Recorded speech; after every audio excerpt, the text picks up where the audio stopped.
All right, welcome back to Mike Carter Field for game number 2 between the Murray State College Aggies and the Tyler Junior College Apaches. This is Dr. John Groth. I'll be on the play-by-play for the rest of the way here. Game 2, scheduled 9-inning ball game. Let's go through these lineups so we get these guys will take the field here momentarily. Coaches have met at home plate for the ground rules, which they all are familiar with.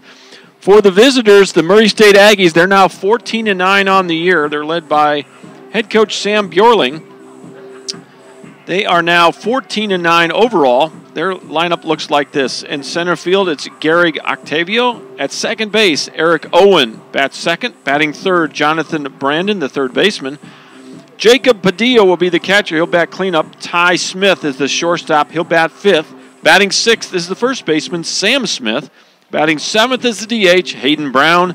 Batting eighth is the left fielder, Gabe Simons. And batting ninth is the right fielder, Wyatt Marr. Marr in right field. On the mound for the Aggies, the right-handed freshman from Ada, Oklahoma, Billy Wall. Wall gets to start on the mound for Murray State. For your Tyler Apaches, they are now an even 500, 16-16 on the year. Their lineup looks like this. Leading off in center field is Braden Wise. Batting second is the catcher, Cade Watson.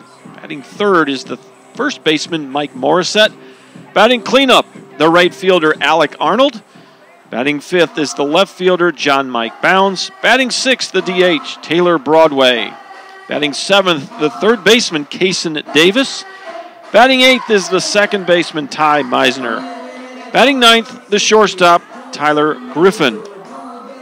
The pitcher for the Apaches will be right-handed sophomore from Plano, Texas, 6'5" and 210, Keith Long. Long's taking his warm-up tosses here as we get ready to start the 9-inning Game 2 of the doubleheader. And the Apaches stay with the all-whites here today, and same uniform they wore in Game 2. Every once in a while you'll see Apaches go in and maybe switch shirts on the second game with twin bill. Of course, the Aggies wearing their road gray uniforms today, trimmed in royal blue. Got a three-man umpiring crew here for the second ball game. First ball game was an 8-6 Aggie win. Murray State winning that one on much of that victory was due to the 6-run first inning, and they held on. They scored a couple of runs in the third inning, and the Apaches just chipped away but couldn't quite come all the way back. So both of these lineups are pretty similar.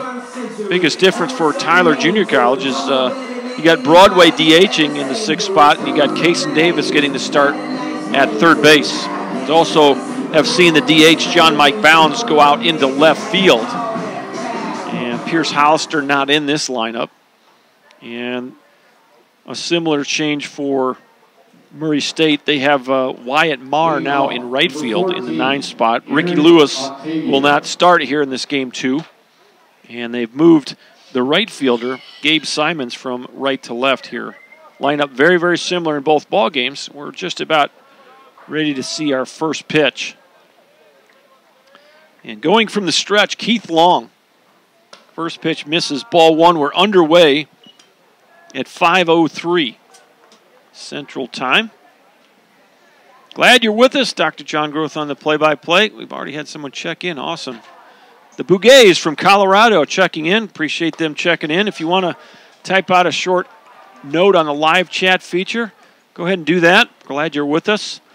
Had a lot of you chime in on Game 1. Appreciate that, especially toward the end there. We had a nice little flurry before I went off the air. Folks chiming in.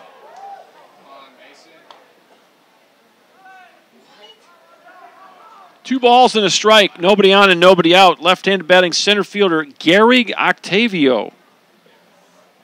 Octavio was 1 for 3 in the first game. Actually, 1 for 4, excuse me. He got a single his last time up in the 6th inning.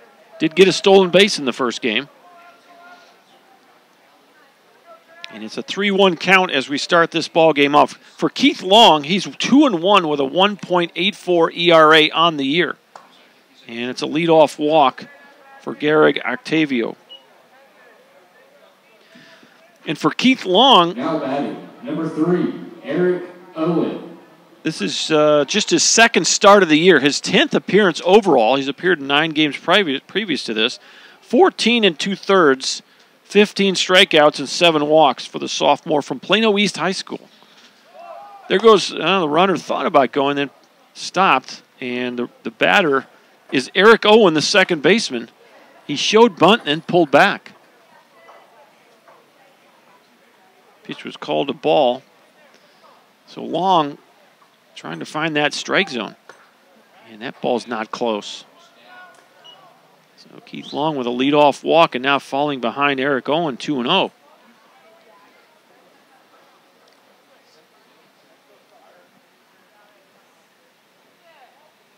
We saw Octavio get his 8th steal of the year in game 1. Pretty good lead in his step and a dive back as Long flips one over to Morissette. Game time temperature 73 degrees, so we're hanging right in those low 70s. Southeasterly wind right in our face in the press box here at 9.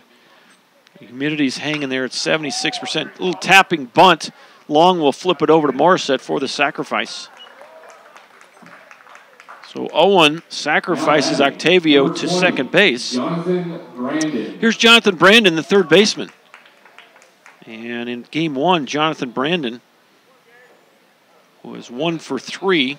He doubled in that first inning. It was a 6-run outburst for the Aggies in that first inning that set the tone, and they were able to hold on for the 8-6 win. 1 out, runner at second. Keith Long working here in the first inning. Breaking pitch over the heart of the plate, strike 1. Murray State from Tishomingo, Oklahoma. Noted in that first game, 214 miles north of Tyler. About 3.5 hours by the bus. I asked Coach Bjorling how long it took him, and said about 3.5. They're in part of NJCA Region 2, Division 2. Pop up right side, and I think this is going to blow out, and it is. It's out of play. And the count goes to 0-2. Talked on the first broadcast about the Murray State Conference. They are in there with Northern Oklahoma Tonkawa, Northern Oklahoma Enid, Western Oklahoma State College, Carl Albert State College, of course Murray State, and the Redlands Community College. Those are the 6 schools in that Region 2, Division 2 conference. And Murray State is currently in 5th place in that conference. They have not started conference play, so I say that as the teams post their records online of the overall record. Northern Oklahoma College Tonkawa is now 25-2, and that's who these Aggies will open up with here in about 2 weeks. 1 ball, 2 strikes. Now you're going to have an inside move. Long's got him in a rundown. 1-5. 4-1, 1-5-4-1 on the pickoff. So that's how you score it, 1-5 to 4-1. Octavio's picked off, and that will get rid of the runner and actually will give another out. So 2 outs, nobody aboard now. Base running error right there by Garrig Octavio. And now you're 1 strike away from the Apaches getting their first at-bats here in the second game. Well, we're glad you're with us here on a kind of a sticky, cloudy day here in East Texas. Just missed, and it'll be a 2-2 count on Jonathan Brandon, the third baseman. Brandon was the DH in game 1. He also batted in the 3rd spot. He was 1 for 3. He also got a double in that first inning. The pitch. High pop-up, center field. Braden Wise should have a chance to make this play. And he does for the final out. F8 if you're scoring at the house. Unconventional, but Keith Long faces the minimum. Still has the no-hitter intact. We'll go to the bottom of inning number 1. We're still scoreless. Back in a minute.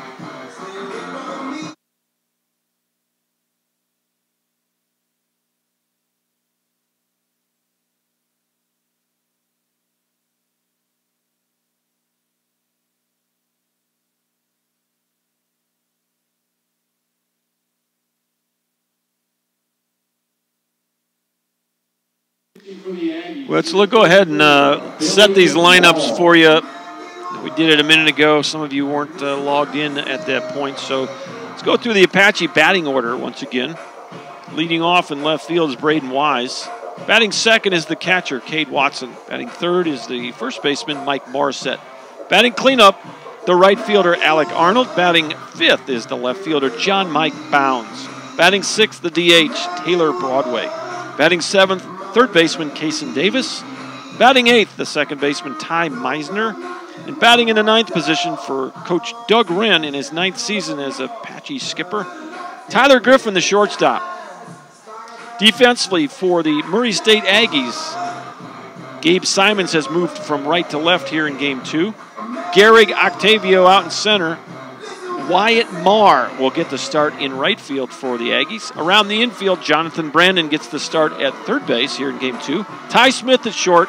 Eric Owen back at second. Sam Smith back at first. Jacob Padillo behind the plate once again. And on the mound, the right-handed freshman from Ada, Oklahoma, Billy Wall.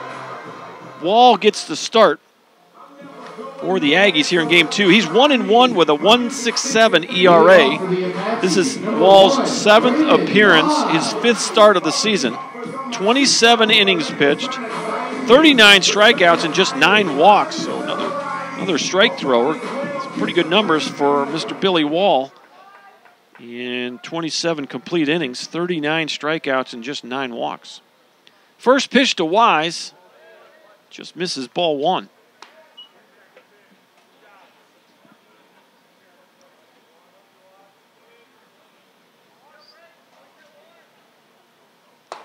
Next pitch is in there. And it's 1 ball, 1 strike on Braden Wise. Braden Wise in Game 1, 2 for 4, a couple of infield singles. And that pitch is going to miss. 2 balls and a strike. Nice crowd at the ballpark today. We actually got a nice following for the Aggies from Murray State. 2-1 pitch in there. And it's 2 balls, 2 strikes.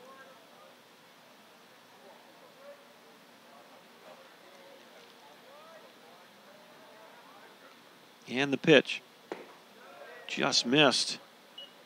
Full count. 3 balls, 2 strikes.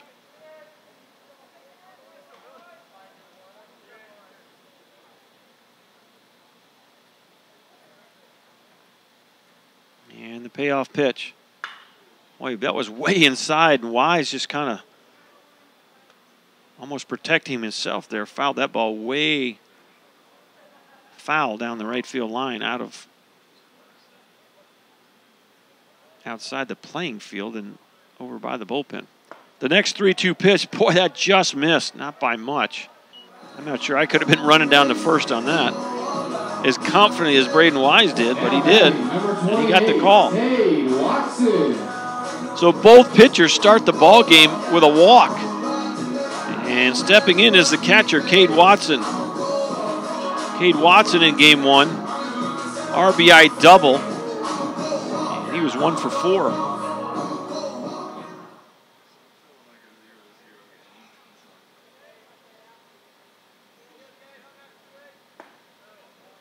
First pitch in there, strike 1 to Cade Watson.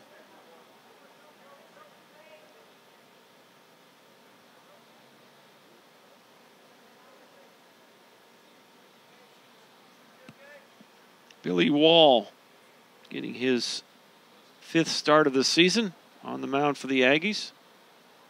0-1 pitch. There goes Wise, throw to second, and that ball's waiting on him.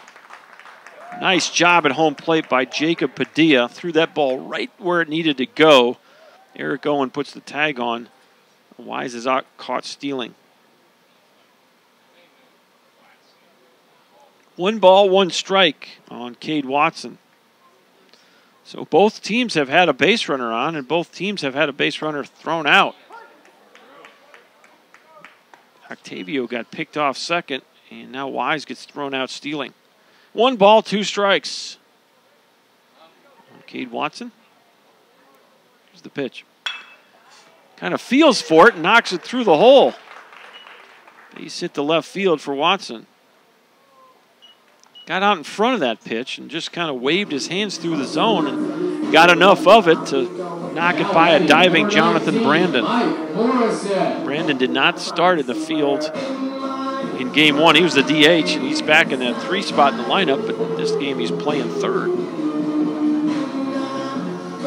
DH for the Aggies is Hayden Brown, and Hayden Brown was the third baseman in game one. Just kind of traded spots. Here's Mike Morissette. First time in game 2. First pitch is high, ball 1. Morissette 0 for 3 in the opener. A couple of strikeouts and a fly ball to left.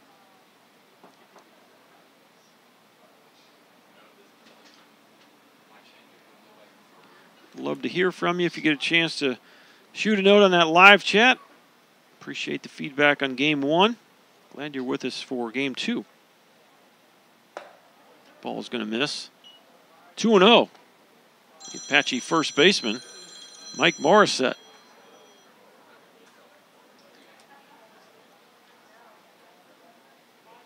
Big left-handed hitting first baseman.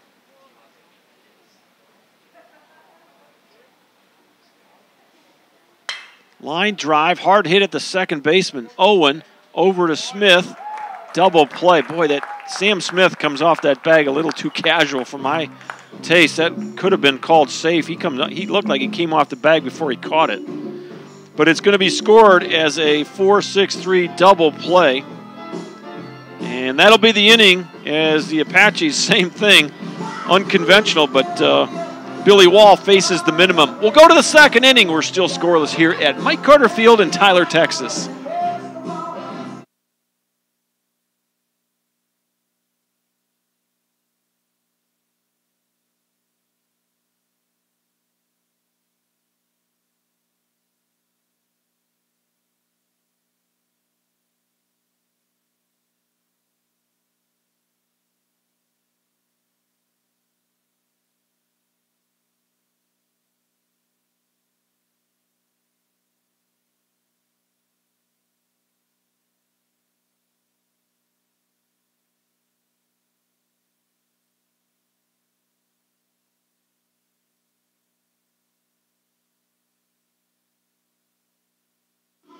All right, let's bring you back and go over the Apache schedule. We'll actually be broadcasting a bunch of games here coming up. Of course, we got the doubleheader today, Sunday the 25th of March, and then tomorrow, Monday the 26th, the Centenary JV squad comes to Mike Carter Field. We'll have a 1 o'clock start tomorrow. We'll be on there about 12:45 with the dugout interviews.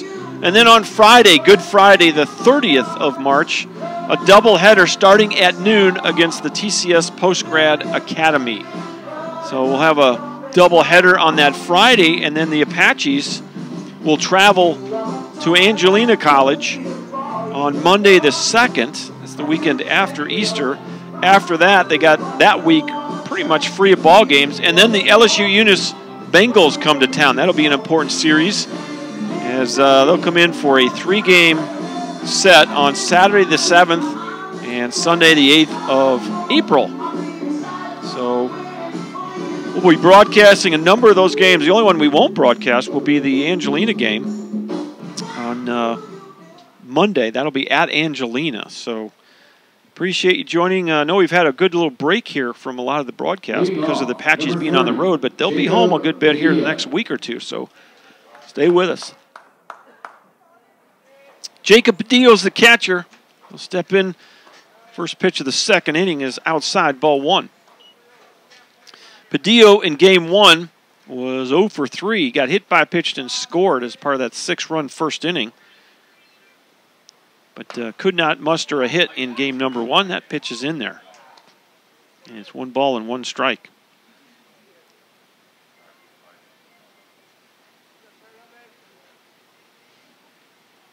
The 1-1 pitch outside.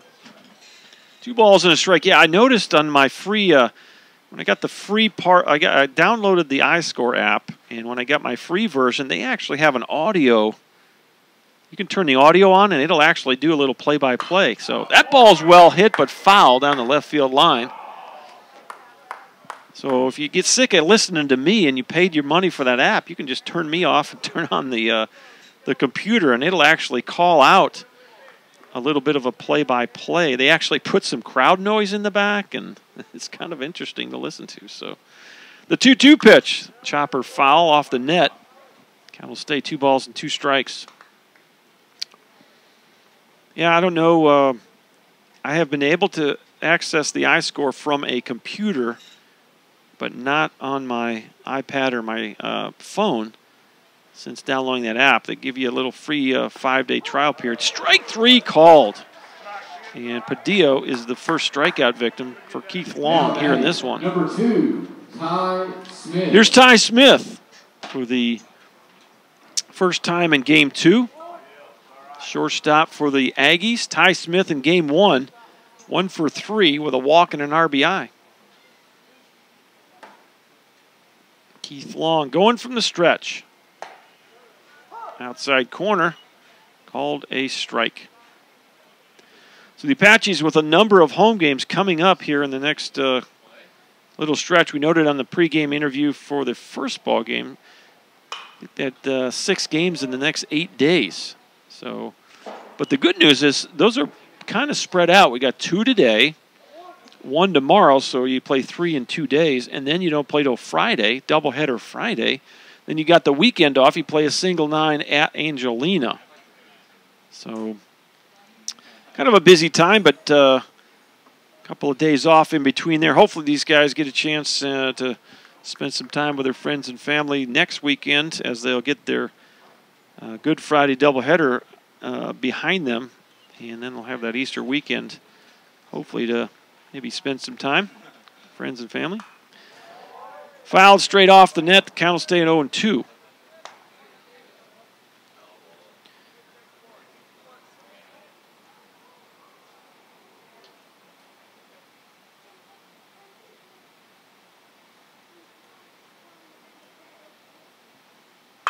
Line drive into right field, base hit. So there goes the no-hitter for Keith Long. 1B9 if you're scoring at the house. For Ty Smith, his second hit of the day. And that's going to bring up the first baseman, Sam Smith. Sam Smith.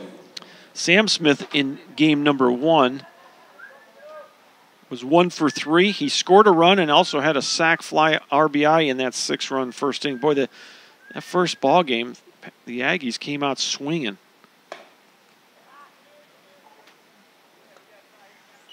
They had 3 doubles in the inning, 5 total hits, and scored 6 runs. A couple of donuts on the board for both squads so far in this one. Both of them have 1 hit.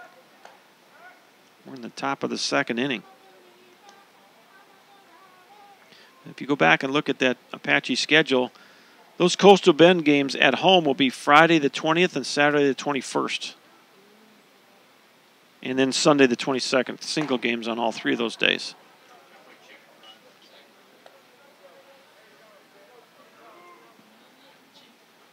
Two balls and no strikes to Sam Smith, first baseman, left-handed batter. Keith Long, gonna snap another pickoff throw over.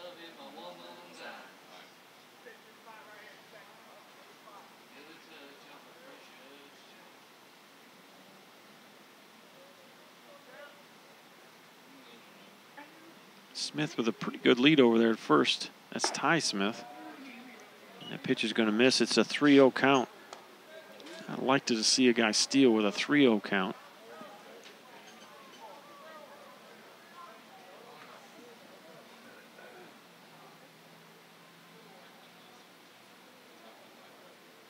Tyler Smith with 2 stolen bases in 3 attempts so far on the season. So wouldn't be totally out of the ordinary for him to get the green light here. And no signs were given, so I don't think he's going anywhere on this pitch.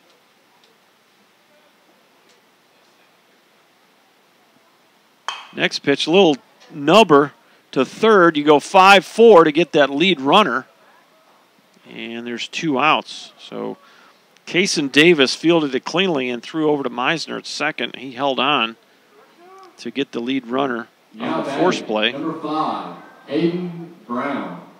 And here is the DH for Game 2, Hayden Brown. Hayden Brown played third in the first game. He had quite a day at the plate in game 1. 2 for 3, 2 doubles, 3 RBI.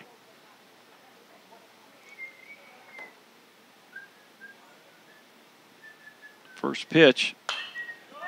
Pops it straight up to shoot. Meisner at second is calling, and he's got it for out number 3. So that's going to go F4 if you're scoring at the house. We'll go to the bottom of the second, still scoreless here in Tyler.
And welcome back to Tyler, Texas. We're at Mike Carter Field, historic Mike Carter Field.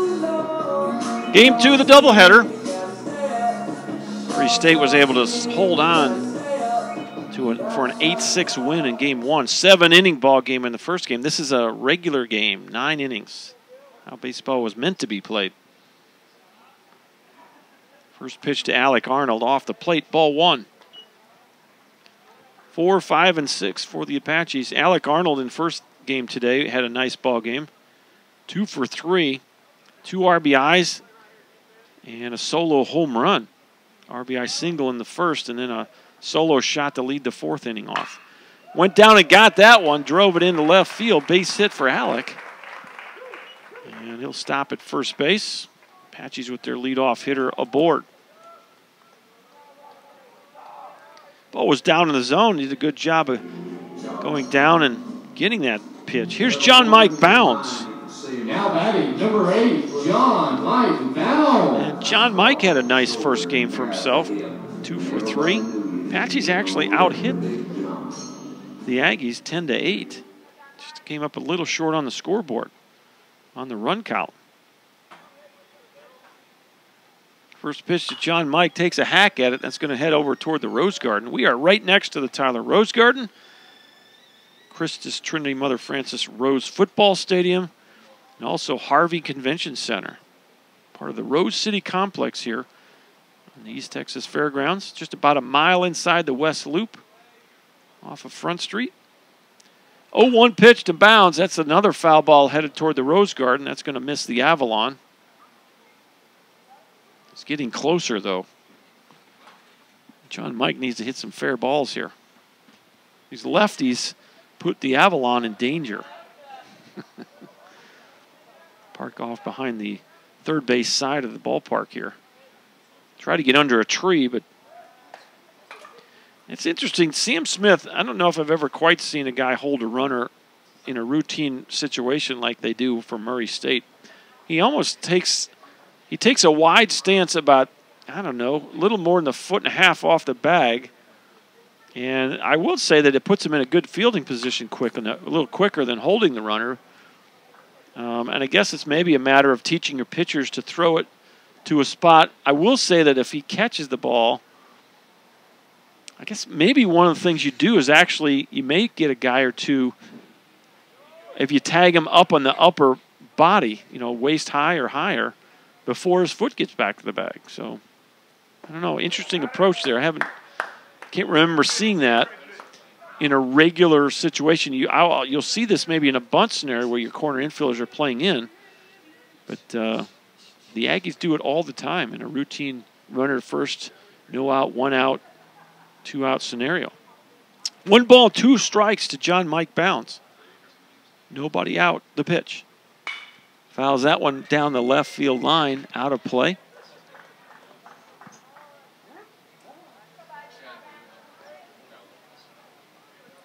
We're at the 5 spot in the Apache lineup. First time through against the starter, Billy Wall, freshman out of Ada, Oklahoma. Wall is 1-1 on the year with a 1.67 ERA. See, there's an example right there of Sam Smith when he tried to apply that tag, almost falling over. He's chatting with that first base umpire about that last pickoff attempt of Alec Arnold. Now, where he's standing is he's just barely out of the baseline, so it almost gets in the way. Swing and a miss. John Mike unsure of that one. Now we're having words here. Not sure that's necessary. John Mike Bounds wasn't the best of his swings, but for whatever reason decided to take some steps toward the mound, and that's never a good sign right there early in the game. He and the pitcher had words right there. And the umpire started moving in that direction, and then John Mike veered off to the dugout. So 1 out, and here's Taylor Broadway.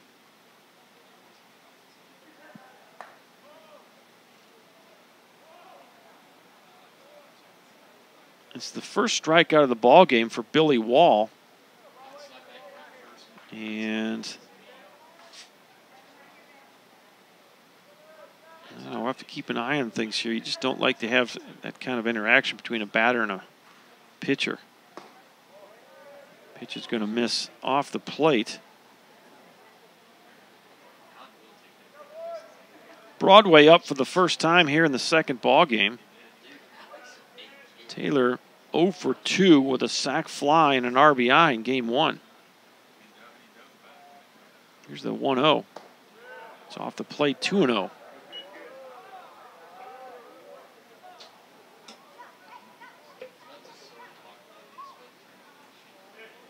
Well, the only thing I can think of is Billy Wall may have had some words for John Mike as he struck him out. John Mike didn't like it, and he kind of started moving toward the mound a little. He was kept walking toward the dugout, but he was walking like right up the first baseline for 4 or 5 steps, and eventually came back towards the dugout. These guys get their competitive juices flowing a little bit. 2-1's the count with 1 out. The pitch. It's well off the plate, 3-1.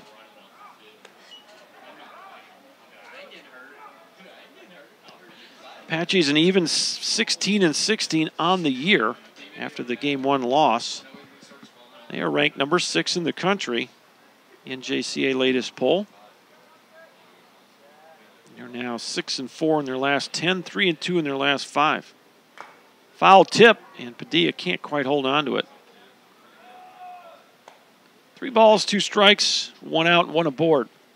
Alec Arnold singled to left to lead the inning off. And it was John Mike Bounds striking out. Broadway will face a 3-2 pitch.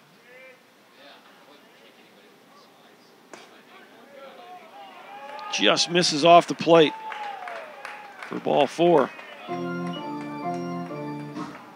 And that's going to be the second walk for Billy Wall. First and second, 1 out for Kaysen Davis. Now batting, number 24, Kaysen Davis.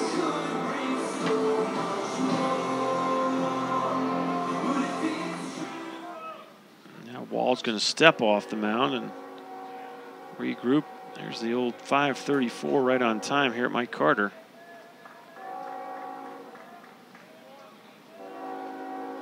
First pitch to Davis. In there, strike one.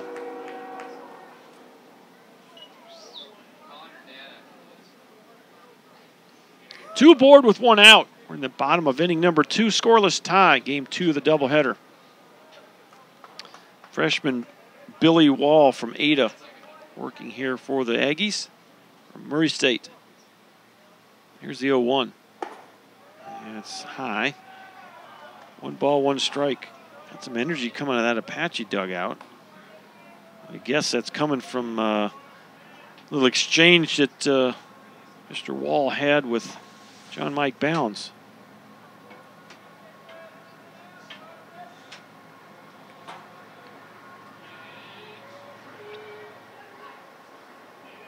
Here's the 1-1. It's going to miss high. 2-1.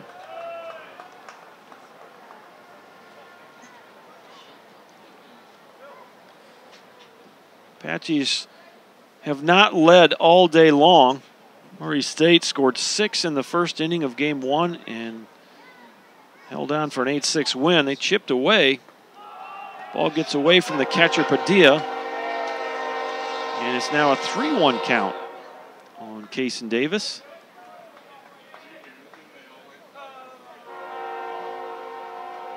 Well, now you're 1 pitch away from loading them up. Ty Meisner would be next for the Apaches. First and second, still 1 out. Wall comes set. Here's the pitch. Popped out of play. Big hack right there by Kason Davis. And it's going to be a full count. I wonder if you might start the runners here. Full count with 1 out.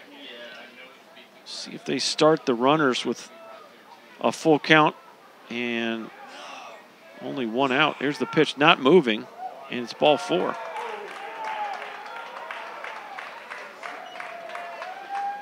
Third walk of the game, second walk in a row. Arnold at third, Broadway at second, Davis at first. And stepping in is the second baseman, Ty Meisner. He's going to bring a visit from my old pitching coach, Robert Ellis. He's the pitching coach at Murray State. Just his first season with the Aggies.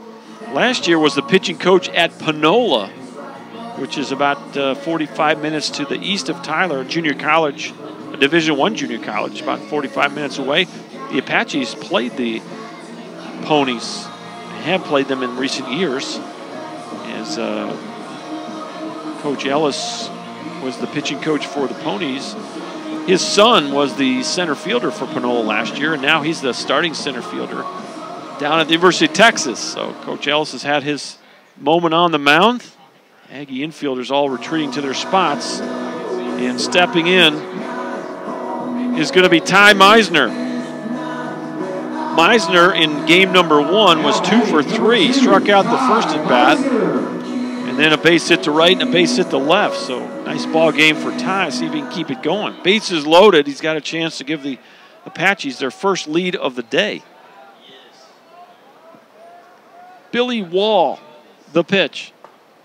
In there, strike 1. And Meisner kind of turns around in disappointment to the call. No balls and 1 strike. 1 out. Of course, the Aggies looking for a double play ball. The Apaches trying to take the lead here. We're still scoreless in the bottom of the second. That's right down Broadway in the loop there, strike 2.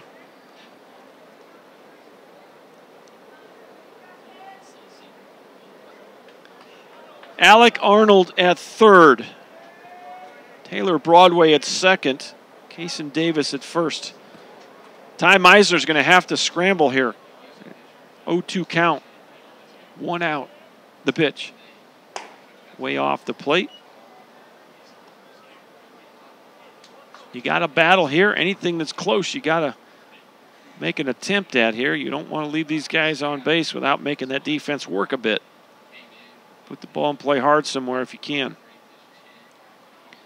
1-2. Wall has his sign. The pitch. Line drive up the middle, could be two. You step on the bag, you throw to first, double play. Nicely done by the shortstop, Ty Smith. That was well hit off the bat of Meisner, but it was right to the shortstop, Ty Smith. He took a step or two to second, threw a strike to Sam Smith. It's a 6-3 twin killing, and that'll end the second inning for the Apaches. We'll head to the third, still scoreless. Stay with us, got a good one going here in game two.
Eight, 9, and 1 for the Aggies here in the third inning.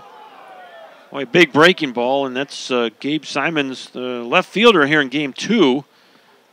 Glad to see he's okay. We had a collision out in right center in game one, and he ran into the center fielder, Garrick Octavio, and for a moment there, it looked like he might be hurt pretty bad, but got to his feet, kind of shook it off, and he's back here in game two. Well, the Centenary Gents JV squad comes to Mike Carter tomorrow, so that'll be a 1 o'clock start. Strike three, outside corner, and that'll be the second strikeout of the ball game for Keith Long. And that will bring up the 9-hitter, Wyatt Marr. Wyatt Marr did not play in game one, so this will be Marr's first at-bat of the day. First pitch is going to miss, ball one.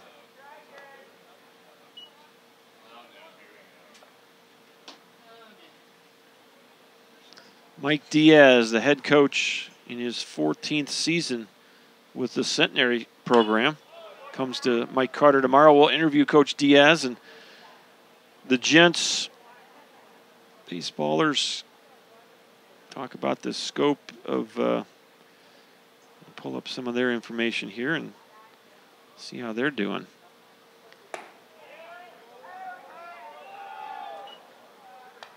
They are 14-7 overall, 6-0 in conference. They have won 6 ball games in a row. Their varsity squad. 2 balls and a strike to Marr. Just missed. It's 3-1. Wyatt Marr, the right fielder. Bats from the left side.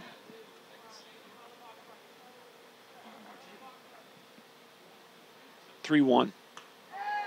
And that's going to miss outside. It's a 1-out walk to Wyatt Marr.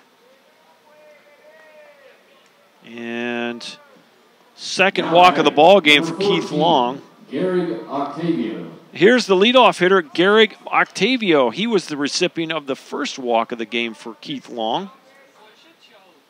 And with 1 out, Marr at first base.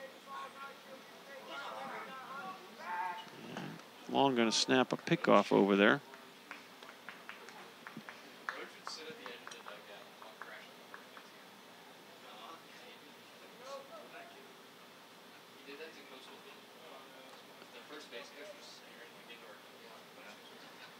There's a bunt attempt that's going to go foul as Octavio tries to bunt his way aboard.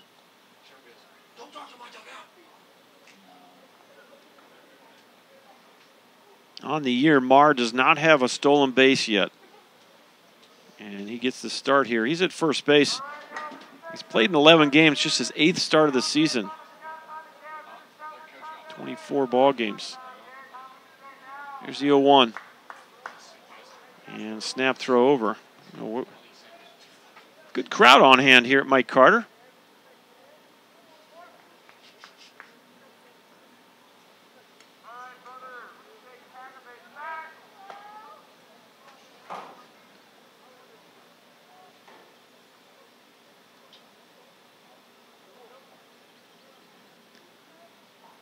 Keith Long coming set. Here's the pitch. That's way outside. 1 ball, 1 strike.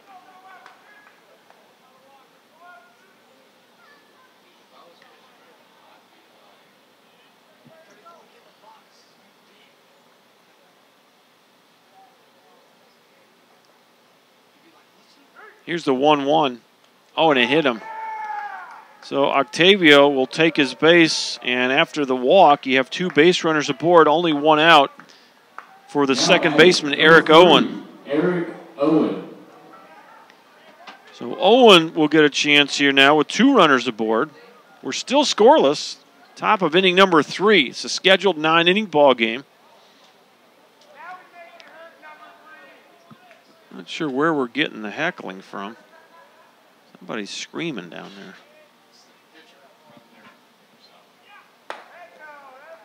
First pitch misses, and it's 1 ball, no strikes.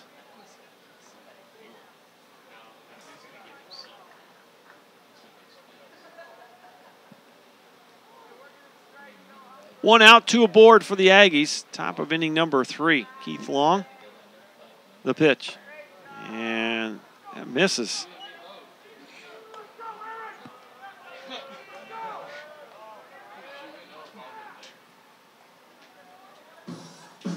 And that's going to bring a visit from Cade Watson. As Keith Long behind 2-0. You got nobody up in the Apache bullpen, so Cade Watson out there just to try to settle down. Keith getting back in the strike zone. He's walked a batter and he's hit a batter consecutively, so and he falls behind 2-0. That's a good visit by Cade Watson. And hopefully we'll see Mr. Long settle in here. 2-0 pitch. It's in there for a strike. 2 balls, 1 strike. Well, the Apaches would love to see a double play ball of their own right here. As the Aggies got tailor-made double play off the bat of Ty Meisner to end the Apaches' 2nd inning. See if old Keith Long can throw him a ground ball here. Keep the runners at bay by using that inside move. Eric Owen at the plate. He's the second baseman for the Aggies. Laid down a sac bunt his first time up.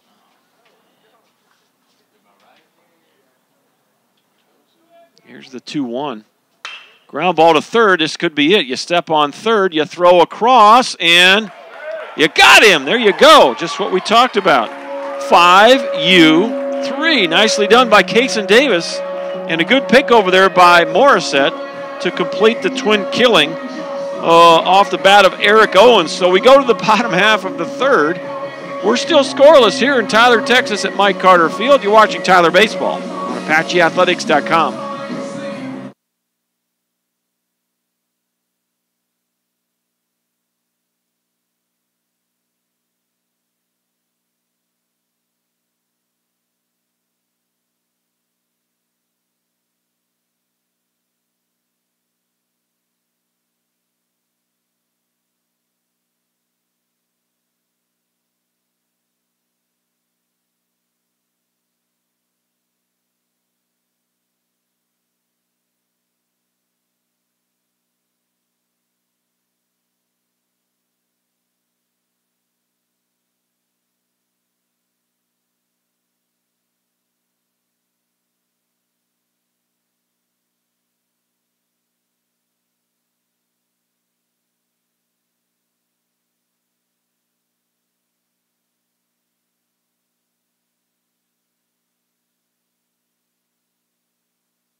9-1-2 for the Apaches. Ty Griffin leading it off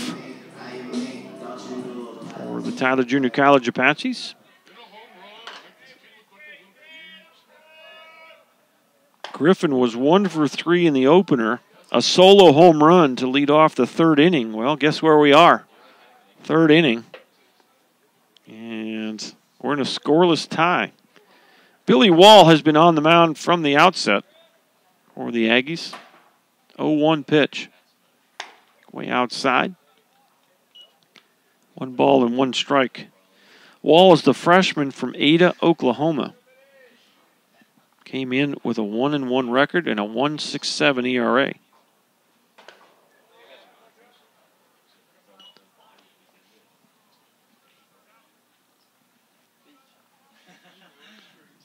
Well, this will be the last game in quite a while. Next game on the schedule for the Aggies is a conference doubleheader. Bucky trying to make the play. Got the pullover on today. With he and Coach White wearing the short sleeve pullover today. Man, 73 degrees out. Got to get the uni. I want to see those guys unied up at least once this year, right? Swing and a miss. He got Griffin to chase a high one. Strikeout number 2 for Billy Wall. And there's 1 out here in the third. Here's Braden Wise for the second time in this one. Braden came into the doubleheader today with a .318 average. Going to show bunt, pull back, called the ball, 1-0.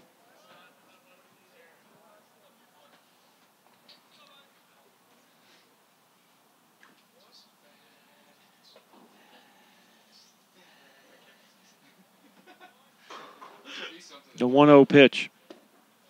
That's going to miss low, 2-0.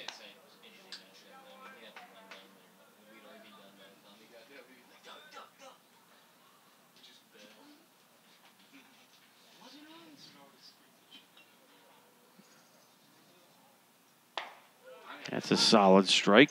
2 balls, 1 strike to Braden Wise. Apaches have 2 hits. Single to left by Cade Watson, who stands on deck. Another single to left by Alec Arnold. Just misses on that one, 3-1.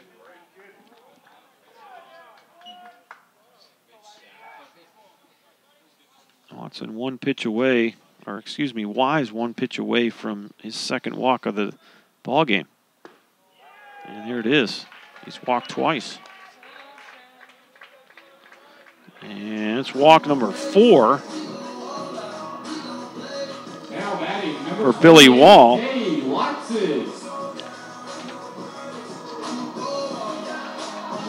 Morris that leads the team in walks with 18. And it's Fiver Trimble with 14 and Braden Wise with 12. He's got 2 in this ball game, and that'll bring Cade Watson to the plate. He singled to left his first time up. He's 1 for 1. Came into the doubleheader, did Cade Watson with a .333 average.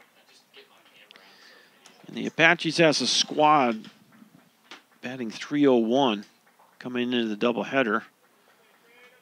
And Murray State at .304 as a team. Swinging a foul tip.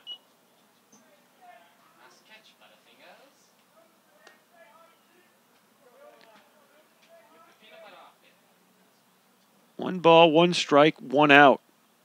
You actually have a right-hander tossing lightly in the Aggie bullpen. So I know that Coach Ellis has already made a trip to the mound early in this game. That ball's fouled out of play to the right side. 1 ball, 2 strikes.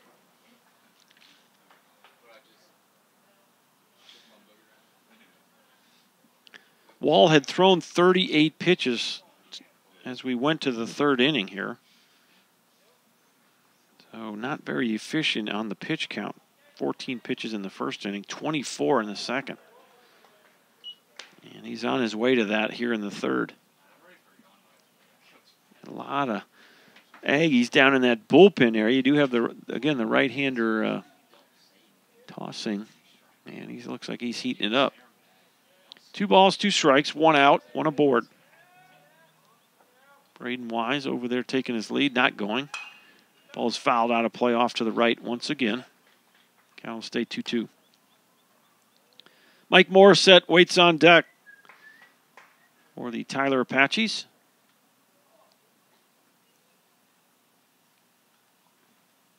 Trying to sneak back over 500. They're 16-16 at the moment. 2-2 in the dirt. Good job by Padilla. Saw that happen in the first game. Boy, he got up to his feet so quick, got rid of it. And no, that actually was the first. No, that was that a straight steal by Braden at first inning? He threw somebody out. I think it might have been John Mike trying to get a read on in the first game. Next pitch in there for a strike, and it's called. And Watson is out. Third strikeout of the game for Billy Wall, the second of the inning. Here's Mike Morissette now with 2 outs, and Wise at first base.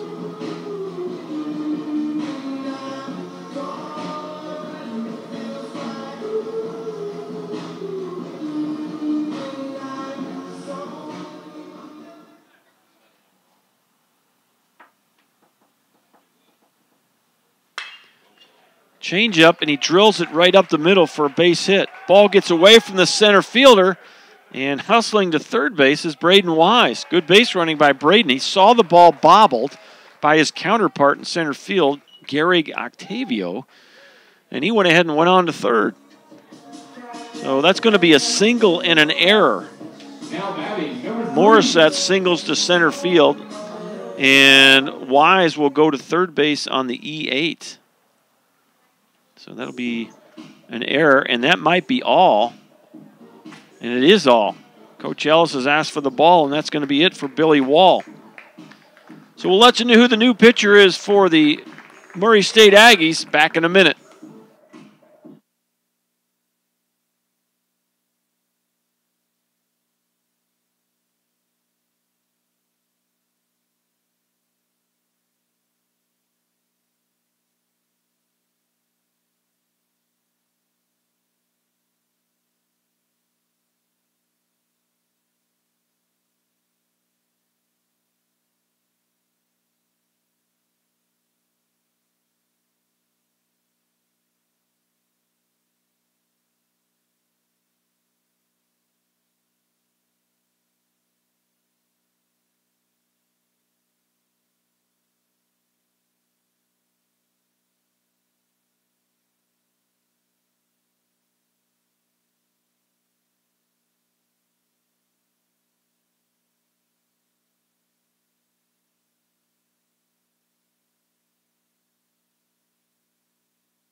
All right, the new pitcher for the Murray State Aggies is Malik Minter. He's a right-handed sophomore from Denton, Texas. He is a Grayson County transfer.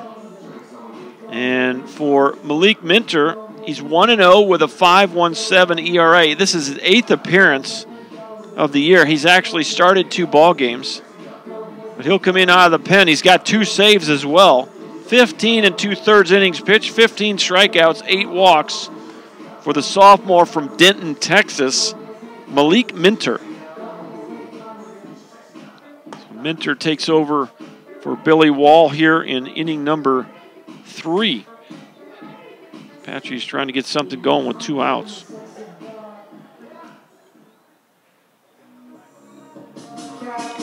Wise is at third, and Morissette at first.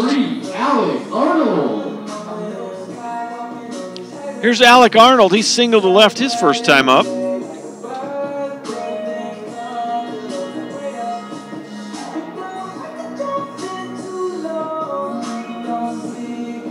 the umpire's pointing over toward the Murray State dugout. Not sure what they're asking to get a piece of equipment back in the dugout.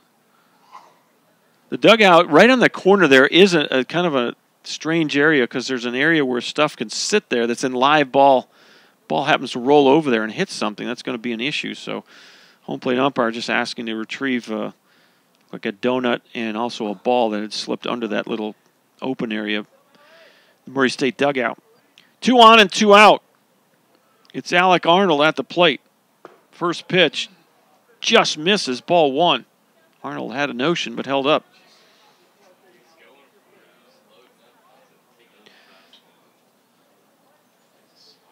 Runners on the corners for the Apaches. Scoreless tie in the bottom of inning number 3. The pitch. And that's going to miss. Boy, they got the shift on. Eric Owen is on the other side of second base.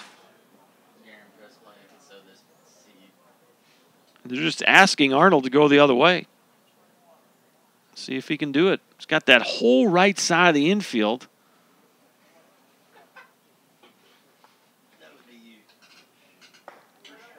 Fastball. And 2 balls, 1 strike. 2 outs. Apaches with a chance to take the lead for the first time today.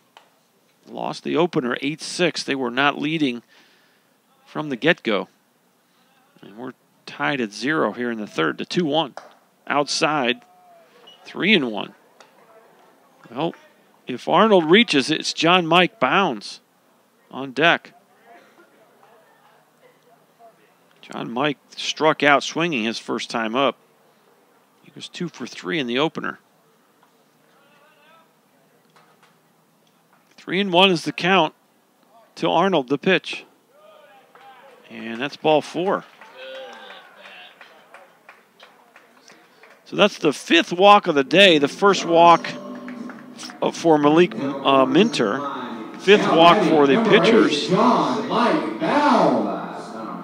from Murray State. And here's John Mike Bounds. Well, considering you've walked 5 guys in the first 3 innings, you still haven't given up a run. And bases loaded for John Mike. First pitch. In there, strike 1. Well, infield playing a little bit deeper right here. Again, John Mike, a double and a single and RBI in game number 1. 0-1. Way out in front of it. Like a changeup. And it's 0-2.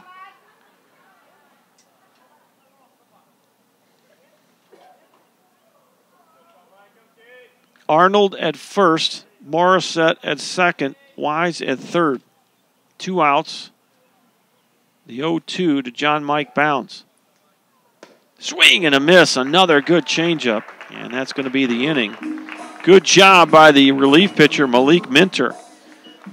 He gets the 4th strikeout of the day, his first strikeout, at a big time with the bases loaded, 2 outs. We'll go to the 4th, still scoreless. Stay with us. Got a good one going here in Tyler.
Jonathan Brandon.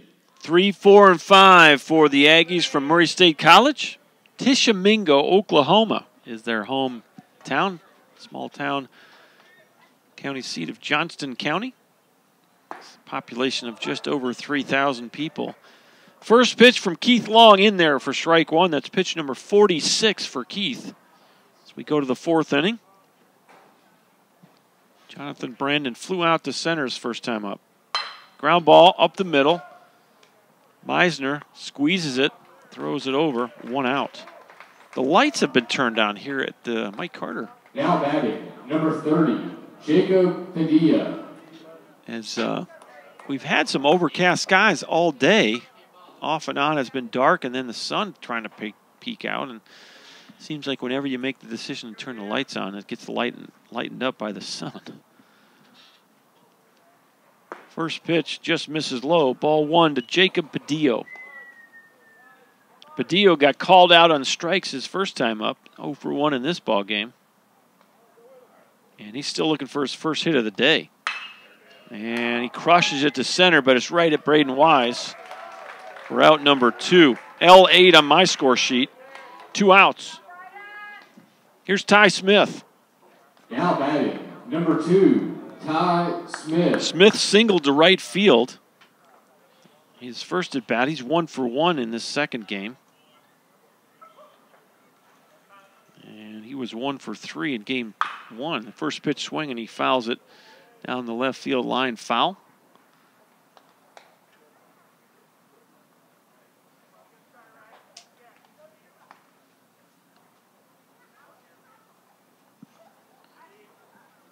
Keith Long going from the stretch, the 0-1. In there for a strike, it's 0-2.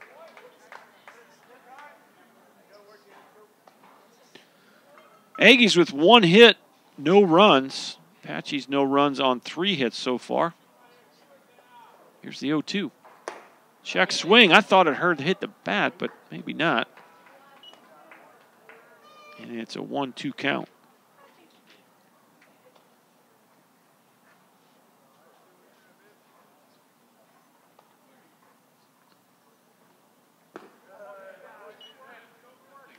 Pitch is going to miss low. 2 balls, 2 strikes.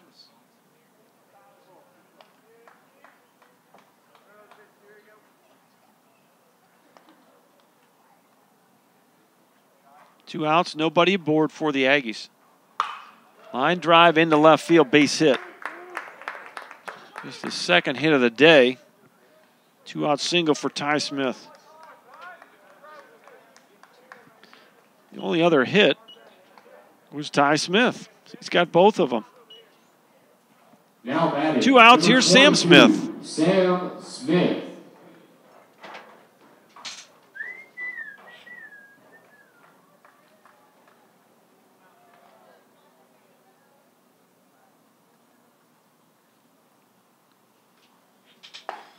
First pitch is in there. Strike 1. Well, it's not likely the 2 Smith boys are brothers. Ty Smith is an Ohio University transfer out of Aurora, Colorado. And 22 Sam Smith at the plate from Lawton, Oklahoma, out of Lawton MacArthur High School. Do bat back-to-back in the lineup. The 0-1 pitch, big hack, fouls it off to the left side. Going to miss the Avalon. These lefties foul it off to the left side of the press box here. Got to keep an eye on those baseballs. 0-2 count with 2 outs. Long going to try to keep Ty Smith close to the bag. All right, heard from Miss Roca down in Pearland rooting for those Apaches. Appreciate that little note on the live chat. Love to hear from any of you that are watching. Very pleasant day here in Tyler. 73 degrees at game time. Overcast skies. Sometimes this can get kind of, you get 75, 80% humidity on a day like today. It can get kind of miserable, but it's been kind of pleasant for the most part. It started at 73 degrees. We'll see if that temperature's changed at all. 74 now. Another pop-up left side. Boy, I'm losing these balls. My sight of that was well off towards the Rose Garden, so we'll do it again at 0-2. So we started at 73, now we're up to 74. And there's the 6-11 right on time here at Mike Carter.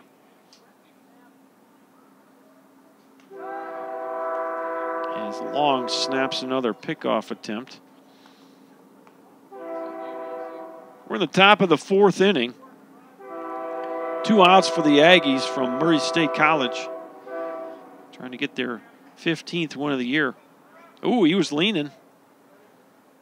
Actually took a step toward first and then quickly dove back to the bag.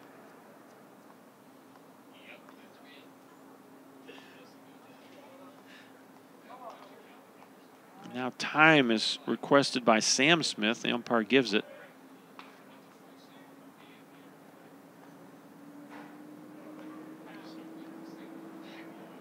Keith Long comes set. Got a couple of guys down in the bullpen area just tossing. I think they're just playing a little catch right now, maybe getting a little side work in. Keith Long started the inning with 45 pitches through 3. Ground ball off the glove of Long. He's going to have to hurry. Throws it to Morissette, and just in time to get Sam Smith for the out. So a nice hustle there by Keith Long.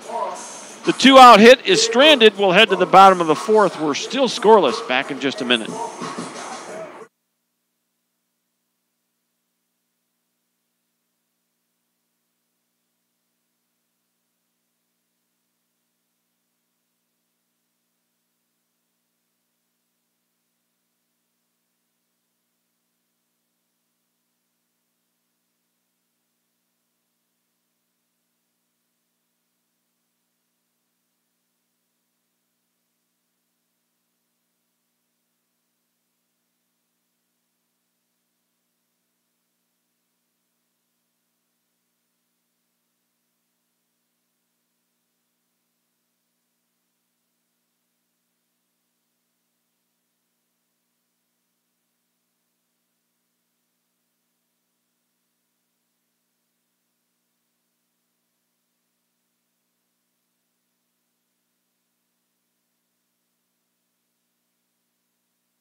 Welcome back to Tyler, Texas, where the Apaches and the Aggies are in a scoreless tie. If you're keeping up with your brackets here, Number 7, Taylor Broadway. Duke is up on Kansas by a bucket with 4 minutes to go in the, I don't know, is that overtime? It says 74-72. Villanova has already won their game, so they're on to the Final Four. And so I guess the last team would be either Duke or Kansas. Back to baseball, bottom of inning number 4. Taylor Broadway leads it off. He walked his first time up in this ball game and was over 2 in game 1, so Taylor's still looking for his first hit of the day. Way out in front of that one. 1 ball, 1 strike.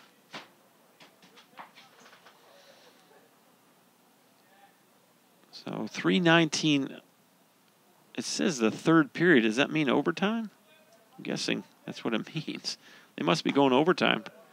So some excitement between the Dukies and the Jayhawks. Just over 3 minutes to go.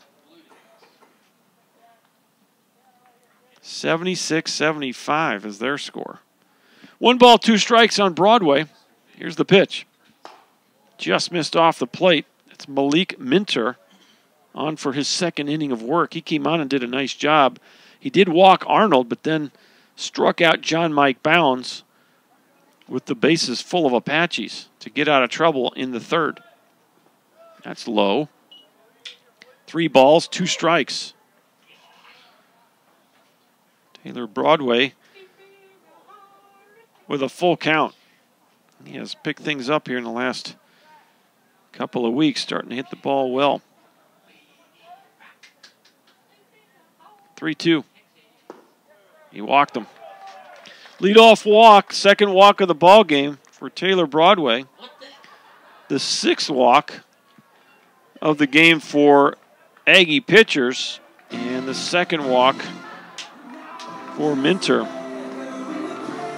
So here's Kason Davis for the second time. He walked his first time up. Davis did not play in game one. So on the day, still doesn't have an official at bat.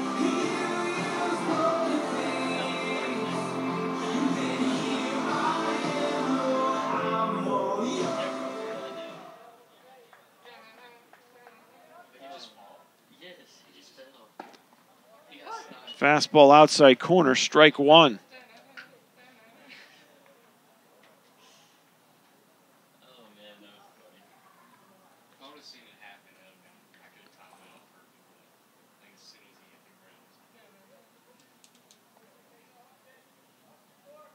No balls, one strike.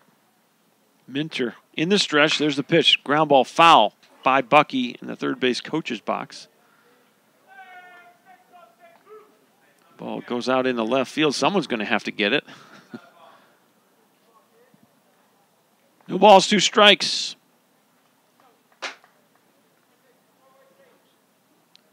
Well, Duke and Kansas tied at 76.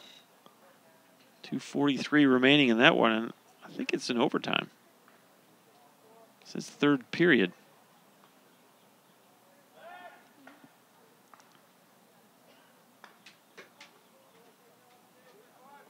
Taylor Broadway at first base. Nobody out. Scoreless tie here in the bottom of inning number 4.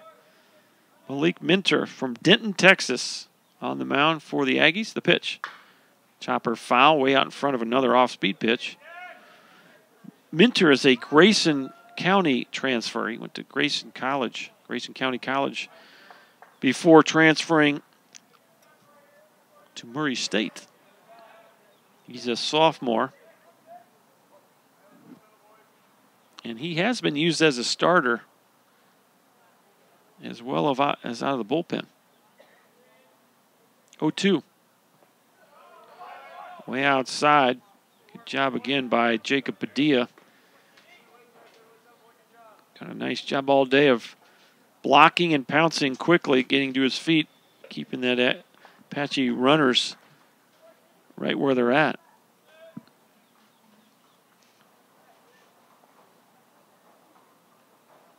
Here's the 1-2. Strike 3 called. And strikeout number 2 for Minter, the 5th strikeout for Aggie pitchers. Here's Ty Meisner. Now batting number 2, Ty Meisner.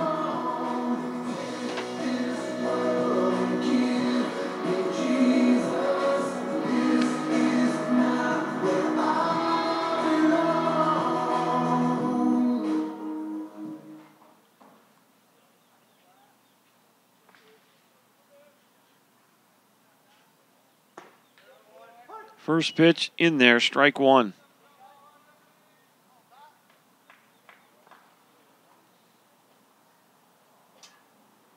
Meisner hit into an inning-ending double play back in the second inning. Hit a ball sharply right up the middle, but Ty Smith stepped on the bag and threw it to first. Pitch misses outside. 1 ball and 1 strike.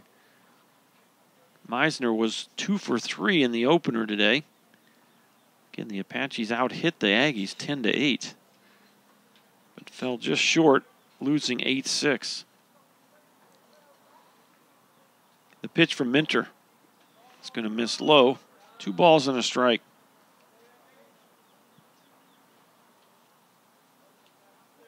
Well, now it's Kansas on top, 81-78. Minute 39 to go.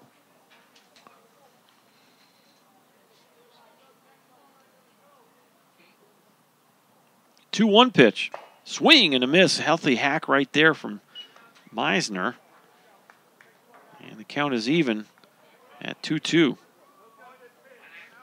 1 out. No score here in the fourth. This is a 9-inning ball game. Malik Minter comes set. And that's what I was thinking myself. Taylor Broadway was leaning.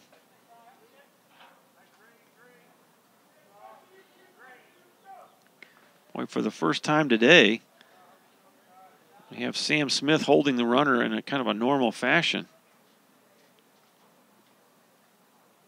Here's the pitch. Strike three called, back-to-back strikeouts looking from Malik Minter. But whatever he's doing, he's freezing those hitters, and he's painting. Now batting number 4. Here's Tyler Griffin. Tyler Griffin struck out swinging his first time up. Now, he has not faced Malik Minter yet. So first time for Griffin and Minter to square up here. 2 outs now. Broadway still at first base. Open the inning with a walk. And Minter's going to go ahead and flip one over just to keep him honest.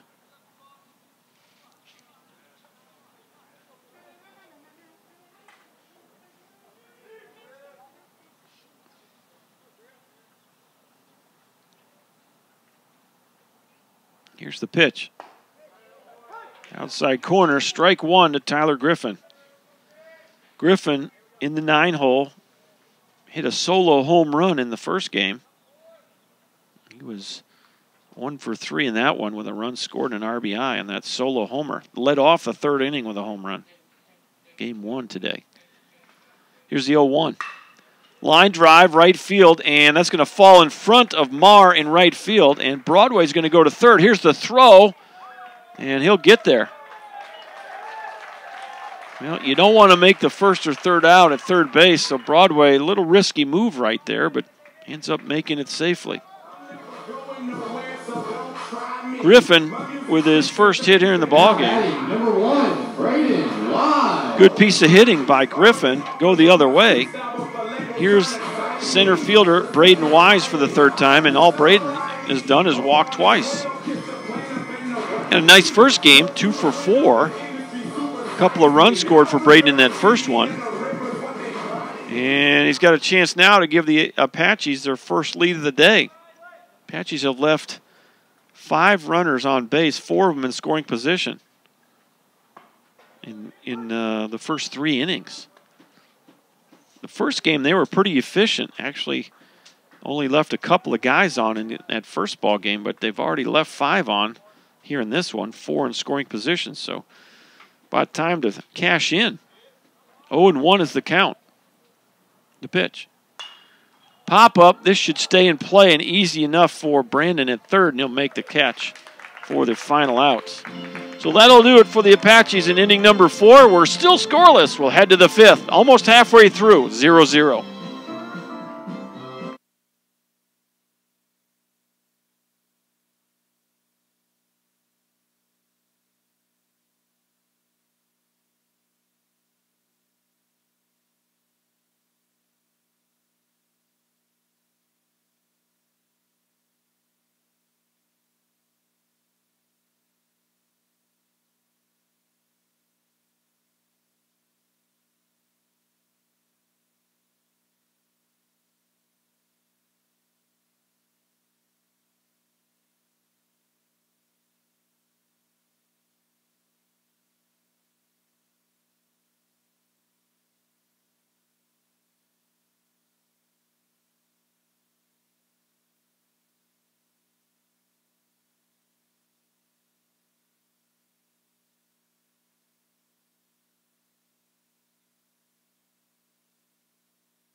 7, 8, and 9 for the Aggies here in the 5th inning. We're almost halfway through this 9-inning ball game. Keith Long still on the mound. Breaking pitch right over the heart of the plate. Strike one. That's pitch number 59 for Long. He has gone the distance for the Apaches.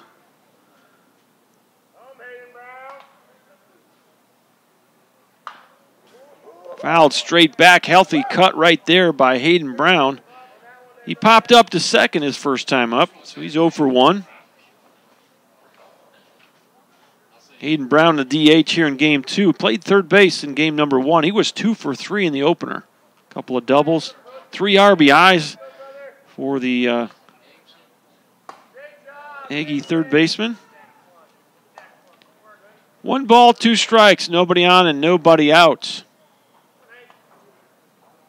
Brown, Simons, and Marr scheduled to hit here in the 5th.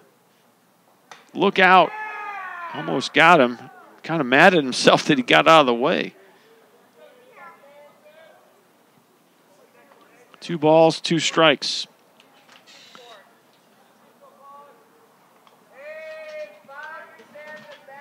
Here's the pitch. And that's way high, 3-2.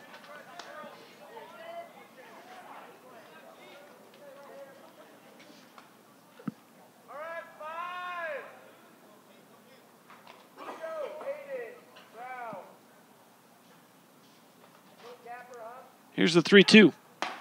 Strike 3 called. And that's a strikeout. We see Mr. Umpire opening it up a bit here. 2 of the Apaches took third strikes in the 4th. And now it's Hayden Brown taking a third strike here in the 5th. That's just going to be the 3rd strikeout of the ball game for Keith Long. And with 1 out, here is Gabe Simons. He struck out looking his first time up. Swing and a miss. And it's quickly 0-1.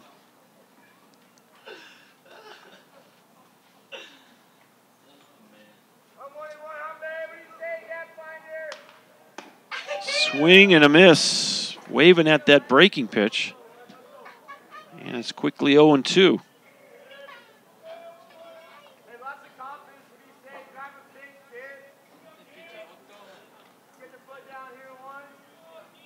The 0-2. Way outside.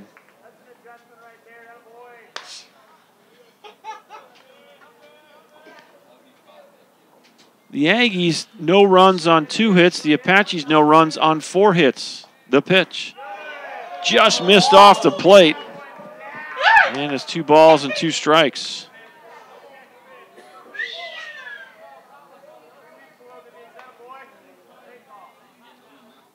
One out, nobody aboard. We're in the 5th inning. Scoreless tie. The pitch. Fly ball, center field. Wise got plenty of room. Makes the catch, 2 outs. 2 up and 2 down in the 5th. And here's the 9-hitter, Wyatt Marr, for the 2nd time today. Now batting, number 21, Wyatt Marr. Wyatt Marr did not play in the first game. And he's up for the 2nd time. He walked his first time up.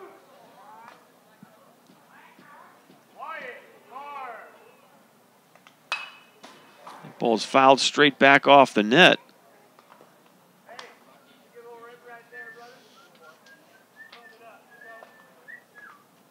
Well, 9.7 seconds left in overtime. It looks like Kansas is going to hold on here, 83-78. 0-1 pitch. And that ball's in the dirt. 1 ball, 1 strike.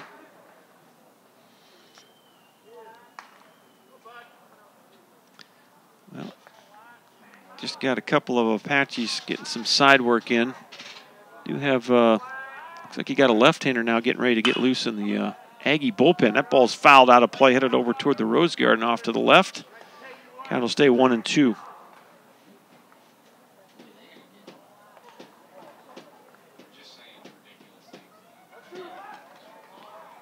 2 outs, nobody aboard. Keith Long trying to finish up this 5th inning. The pitch. Pop up. This might stay in play, but probably not. It's going to drift just over into the bleachers. Look out. That dude almost got nailed. Had a fan back there, and calmly let that ball hit one row in front of him. Boy, I think I might have moved. He didn't move at all. And Kansas has advanced in that game. So Duke is out. So if you got Duke in your bracket in the Final Four, so much for that. Kansas an 85-81 winner. Here's the 1-2. Swing and a miss. He got him. Struck out 2 of the 3 batters he faced. Strikeout number 4 for Keith Long. We're halfway through this one, still scoreless. Back for the bottom half. It's 2, 3, and 4 for the Apaches.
Well, we've talked about the Apache schedule, and for these Murray State Aggies, their next game is on April 5th. Play at Northern Oklahoma, Tonkawa, doubleheader, and then on that Saturday, the 7th, they play Northern Oklahoma, Tonkawa again. So 4-game set, open their conference play. They got a little downtime between now and then. They'll have a whole next week off.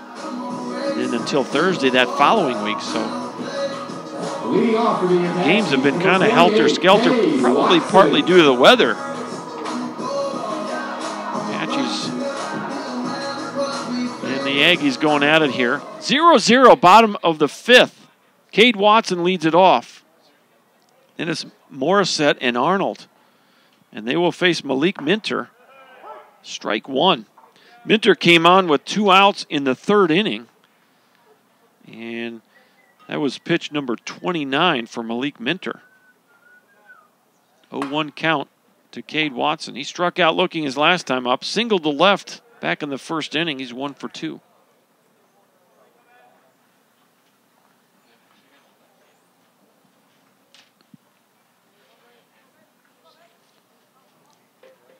One pitch. Pop up, infield, and it's going to be the second baseman now, Eric Owen, calling off Sam Smith for out number 1. That's going to bring up the first baseman, Mike Morissette. Morissette grounded into a inning-ending double play in the 1st inning, 4-6-3, and singled to center, spelling the end of Billy Walsday, the starting pitcher. So this is his first time to face the relief pitcher, Malik Minter. So Minter has now worked through the lineup 1 time. And Morissette takes ball 1. You got a lefty thrown in the bullpen for the Aggies now. In there for a strike. So far as Keith Long's ball game, he's thrown 74 through the first 5 innings of work. Nobody up in the Apache bullpen.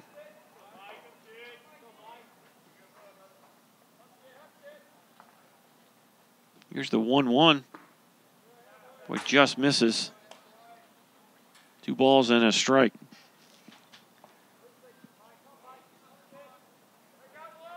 Hour and 32 minutes into this one. And we're just at the halfway point. Solid fastball. 2 balls, 2 strikes.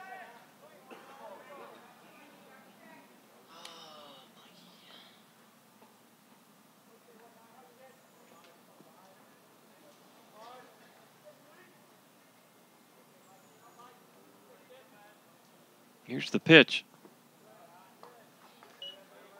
Seen a lot of off speed from Minter in his outing so far. Seems to be one of those guys that likes to work backwards here. Just mixes in the fastball occasionally.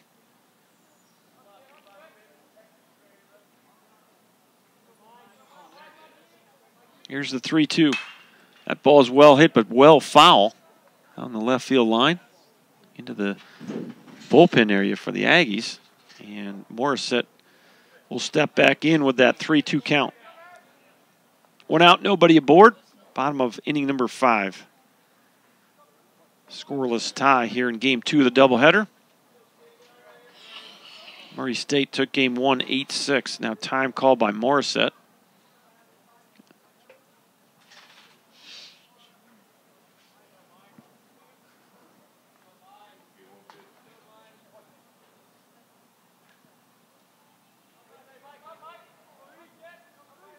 Three-two pitch. Another foul ball off to the left. We'll do it again. It's going to sail well over the Avalon there. Same direction. These lefties.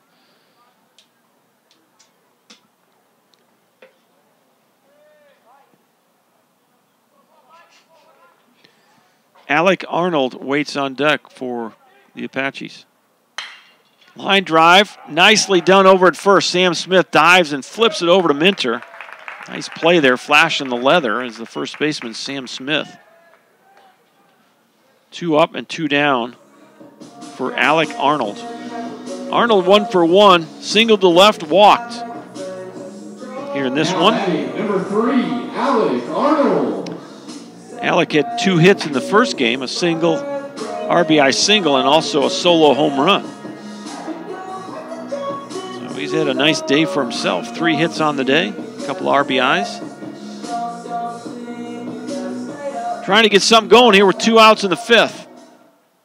Against relief pitcher Malik Minter, sophomore from Denton.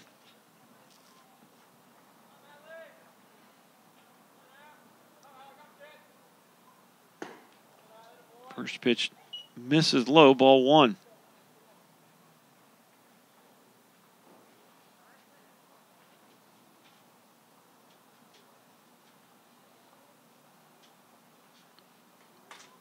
Here's the 1-0, way out in front of a changeup. That's what I was talking about, the 1-0 off speed. We've seen a lot of that from Minter. Apache's sitting on some fastballs, and they aren't getting many of them.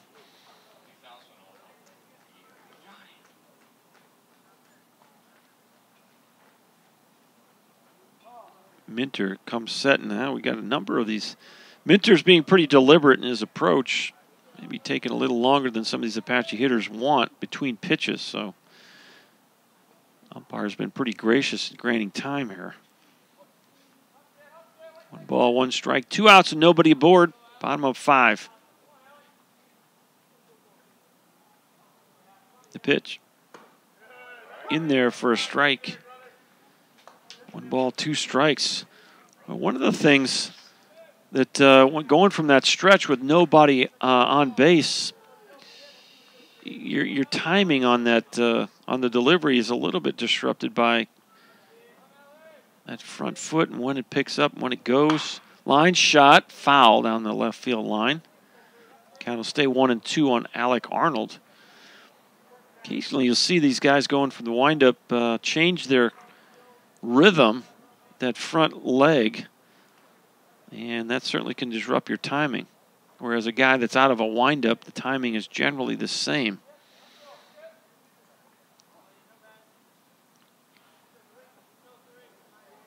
The 1-2 pitch just misses off the plate. 2 balls, 2 strikes. That appeared to be a fastball, so might look for a couple of more off speed here from Minter.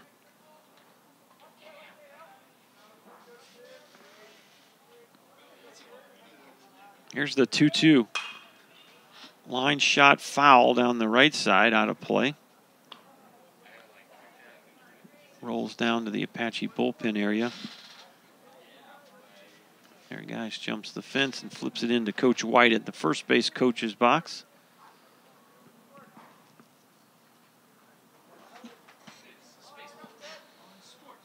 Two balls, 2 strikes. The pitch.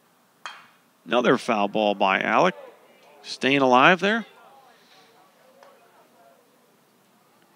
And they got the shift on once again. Got Eric Owen, the second baseman, to the left of second base. Got three infielders on the left side, nobody on the right. Do have Sam Smith off the bag at first. 2-2. Foul tip, he held on. Strike three, got him. It's a 1-2-3 inning here in the fifth for Malik Minter. And we'll head to the inning number 6. We're still scoreless. Back in just a minute on ApacheAthletics.com.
Back to the top of the lineup we go for the Aggies from Murray State College. Gehrig Octavio leading it off. Does not have an official at bat so far in this one. Walked in the first, got hit by a pitch in the third. He was 1 for 4 in game 1. He just misses on that one. Keith Long, pitch number 75. As we head to the 6th inning. Pretty good job of managing his pitch count. 13, 17, 15, 13, 16. Those are his inning totals. And he falls behind here. Gehrig Octavio, 2-0. This is opening week in baseball, isn't it? Major League teams opening up this year, or this week. Thursday opening day, so getting close to the Major Leaguers starting to play ball. 3-0 on Octavio.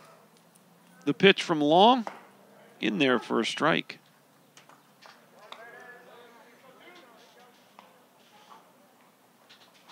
Yeah, opening day, I'm going to pull that up.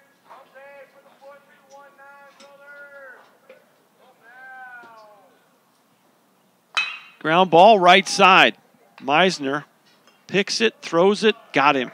Well, Octavio gets down the line pretty good, but Meisner did a good job of getting rid of it. And there's one up and one down here in the 6th. Here's Eric Owen, the second baseman.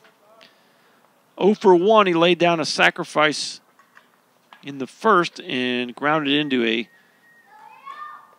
inning-ending double play in the third. Nice play over there by Kason Davis. He stepped on the bag and threw over to first base to end the third inning. First pitch misses outside, ball 1.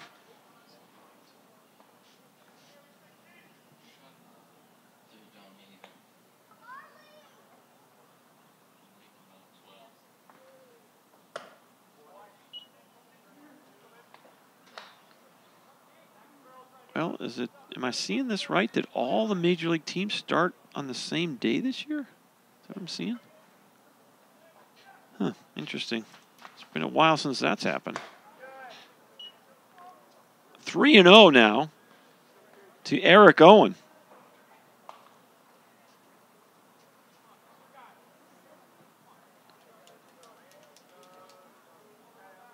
Astros and Rangers open up against each other. Didn't know that. Astros are at the Rangers. It's a 3:30 start. It's on ESPN. 3-1.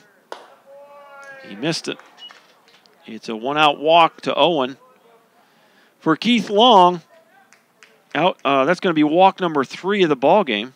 And that'll bring up Jonathan Brandon. Flew out to center, grounded out to second, 0 for 2 in this ball game. Brandon 1 for 3 in the opener. He doubled in that first inning. First pitch in there, strike 1.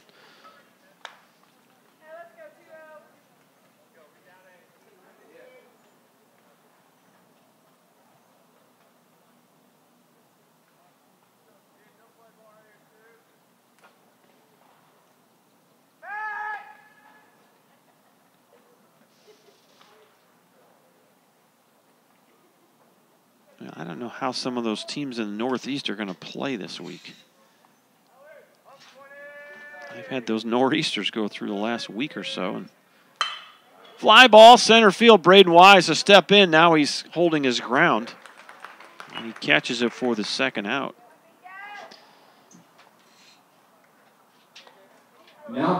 Some of those fields are built with some really good drainage on them. And, of course, they'll probably have them tarped up until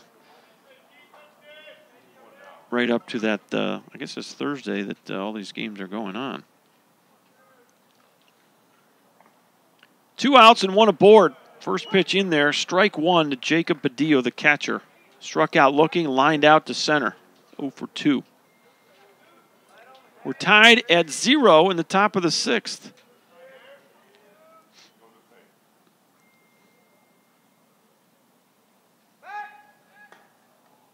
And now you do have a right-hander on the bump down in the bullpen.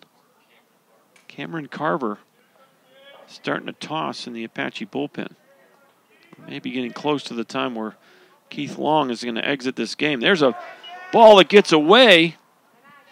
And man, that's a tweener there. I don't know.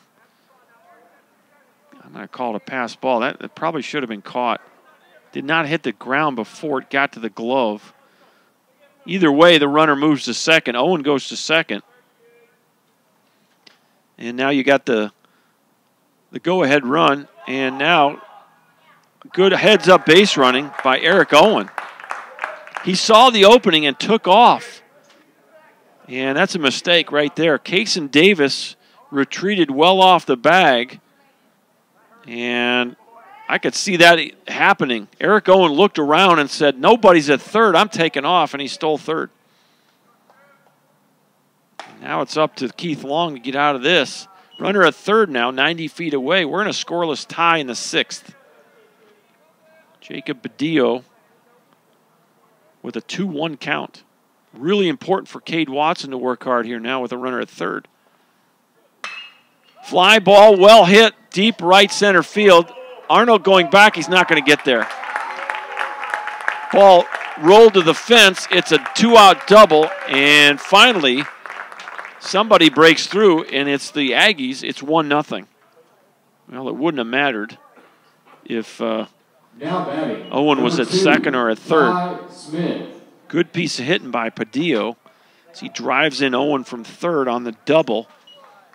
And here's Ty Smith now with another run in scoring position. Now time is called. That might be it. Taylor White's going to make the walk out to the mound. Kind of slow. This might be it for Keith Long. And he's out there talking to Keith right now.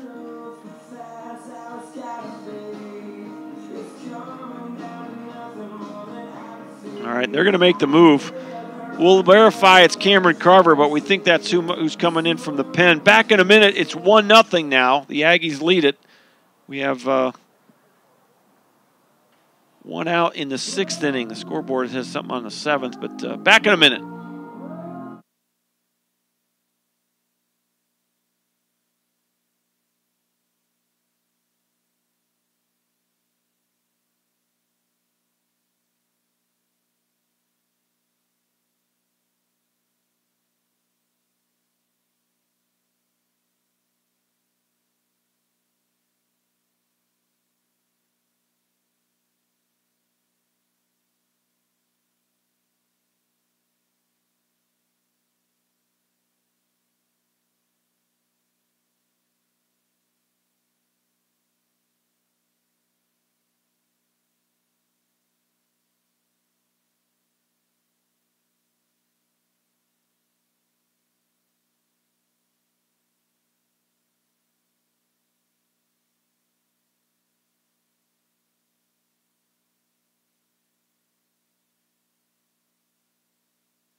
It is Cameron Carver for the 12th time this season.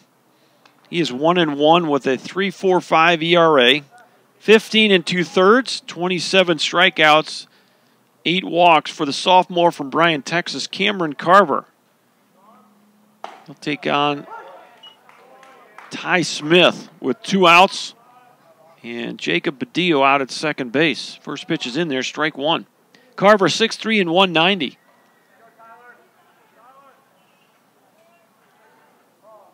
Time called now. Ty Smith is 2 for 2 in this game. He's got 2 of the 3 hits. That double by Padilla was just the 3rd hit of the ball game for the Aggies. 0-1, big hack right there. And it's quickly 0-2.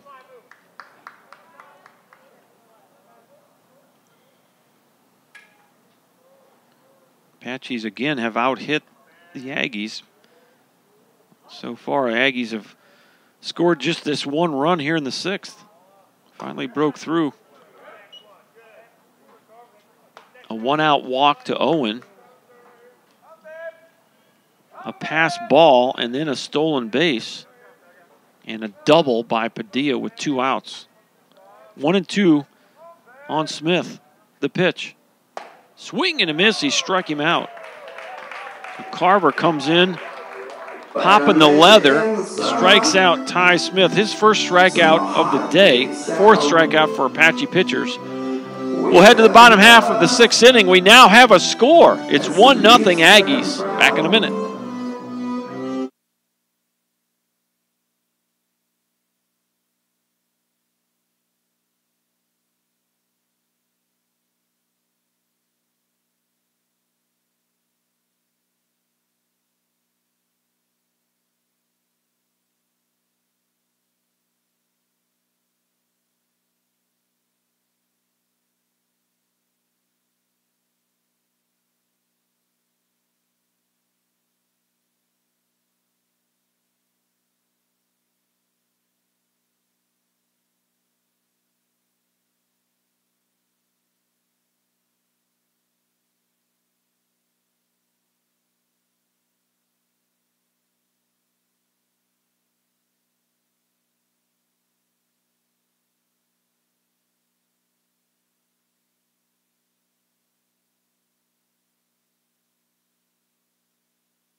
Welcome back to Mike Carter Field as we head to the bottom of the 6th inning. 1-0 now. The Aggies take the lead on the 2-out double by Jacob Padillo. Just read that question from, not sure who it's from, Wyatt Mart's parents watching from Frisco. So we got some Aggie folks checking in. Appreciate that very much from Frisco, Texas. And we used to play our playoff games up there in Frisco at Craig Ranch. And it's John Mike Bounds takes a healthy swing at the first pitch he sees from Malik Minter. That was pitch number 47 for Minter. And it's strike 1 on Big John Mike Bounds. Okay, so I did not play for Coach Ellis. He actually was my pitching coach here. So I guess I was the head coach. Now, some of you the Aggie fans may not realize I was the head coach here at Tyler for 17 years. So Coach Ellis was my pitching coach back in 2007. When I was the head coach. So Coach Ellis is from the East Texas area, and he's now the pitching coach up in Tishomingo. He spent some time at many levels of baseball, has Coach Ellis, the pitching coach for the Aggies. He played in the big leagues. Again, an 0-1 national or world champion with the 0-1 Diamondbacks. Was their 5th starter that year. Got hurt right as they went into the playoffs, so didn't get to pitch in the World Series, but he was on that team. He's got a World Series ring from 0-1. There's a ground ball to second. Eric Owen gobbles that one up, and John Mike gets down the line pretty good. But Owen gets him. 1 out. So appreciate the shout out there from Wyatt Marr's parents watching in Frisco. Coach Robert Ellis back in Mike Carter Field for the first time in a while. Coach Ellis, so from Tyler, after playing in the big leagues for a number of teams, including the Texas Rangers, Robert Ellis helped me pitch as a pitching coach here for a while. Then he got into the New York Mets organization as a minor league pitching instructor and eventually became a coach in East Texas at Henderson and then was the head coach at Central Heights. And most recently, last year, was the pitching coach over at Panola College, a junior college here in Carthage, Texas, about 45 minutes east of Tyler. His son was on that Panola team last year, and Duke Ellis, his son, transferred down to Texas this year as the starting center fielder in Austin for the Longhorns, and Robert took the job as the pitching coach for the Aggies in Tishomingo, so he's probably missed a stop or two along the way, but that's his history in the game, and of course, I've known him for many, many years. He's worked with a lot of the top guys out of the East Texas area one-on-one, including Philip Umber, who threw that perfect game for the White Sox a few years ago. Josh Tomlin, he's worked with Josh, one of the starters for the Cleveland Indians now in the big leagues. So Robert has worked with a lot of the some of the best guys that have come out of this East Texas area. And he's probably one of the best pitching coaches I've been around. I've been in the game for over 30 years as a college coach. I'm sure he's making a good difference. That ball's well hit down the left field line, but foul. Boy, that's ball traveled. Taylor Broadway. Boy, the ball's finding his barrel a little more often here recently. That's good to see, as the Apaches haven't had a whole lot of offense in some of these early ball games this season. Broadway starting to heat up a bit here. 1 ball, 2 strikes. The pitch. That ball's crushed to center, but it's right at the center fielder, Octavio, for out number 2. So that's a hard out off the bat of Taylor Broadway. But again, the Apaches have to be encouraged by what he's doing at the plate here recently. 2 walks and now a line out to center. Number 24, Kason Davis. He really stayed centered up on that ball. Took the hands through the baseball. So 2 outs, nobody aboard for Kason Davis. Davis walked and struck out looking. 0 for 1 in this one, as Malik Minter has done a nice job in relief here for the Aggies. And I'm guessing that this guy might be one of their starters. He started some ball games for the Aggies. And you look at his numbers. 7 appearances. This is his 8th appearance of the year. He does have 2 starts. Not sure if he would be their starter number 3, but in a doubleheader with about a week and a half off, you can afford to use as many arms as you want to here if you're the Aggie pitching coach. 1 ball, 1 strike. Popped out of play to the right side. Just gets into the parking lot. And it's 1-2 on Kason Davis. 1-0 Aggies, bottom of 6. 2 outs and nobody aboard. We're at the 7th spot in the Apache lineup. Strike 3 called, and for the second time, Kason Davis is a strikeout victim. And we'll head to the 7th inning. It's 1-0. Murray State leads it.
Well, Cam Carver back on the mound. His 12th appearance of the year. That ties him for the team lead with Mitchell Lee.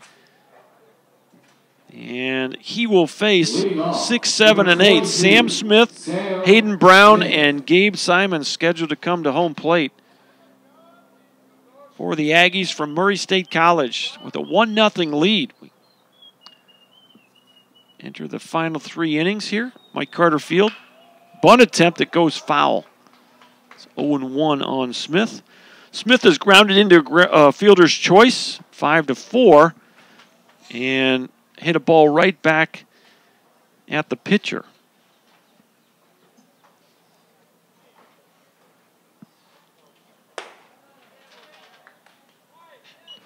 The next pitch misses outside. 1 ball, 1 strike. Left-handed batting first baseman Sam Smith.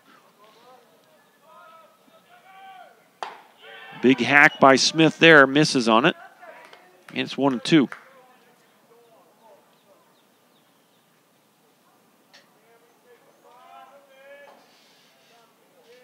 Well, the Aggies will have about a 4.5 or a 3.5 hour trip back to Tishomingo. Ground ball to short. He's going to have to hurry. And well, I don't know. It's a bad throw. I'm going to have to give that an error.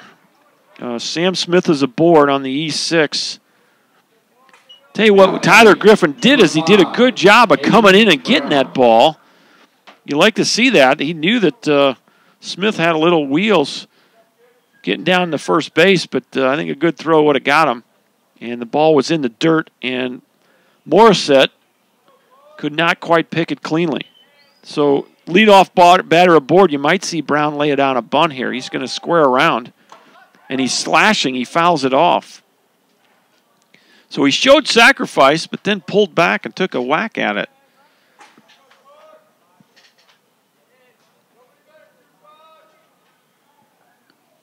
No balls, 1 strike. On DH, Hayden Brown. Time called now. I don't know who called time there. I guess it was Brown. This umpire's a little more gracious than I might be. That's about the 4th or 5th time he's let a hitter call time. The 0-1 popped up right back to Carver, makes the call and makes the catch. So on the bunt attempt, Brown pops it up, and there's 1 out. Here's Gabe Simons now for the 3rd time. Struck out looking the first time up and flew out to left, or center field, excuse me. So he's 0 for 2. He's late on that one. And it's 0-1. Cameron Carver came on with 2 outs in the 6th inning. Sophomore out of Bryan.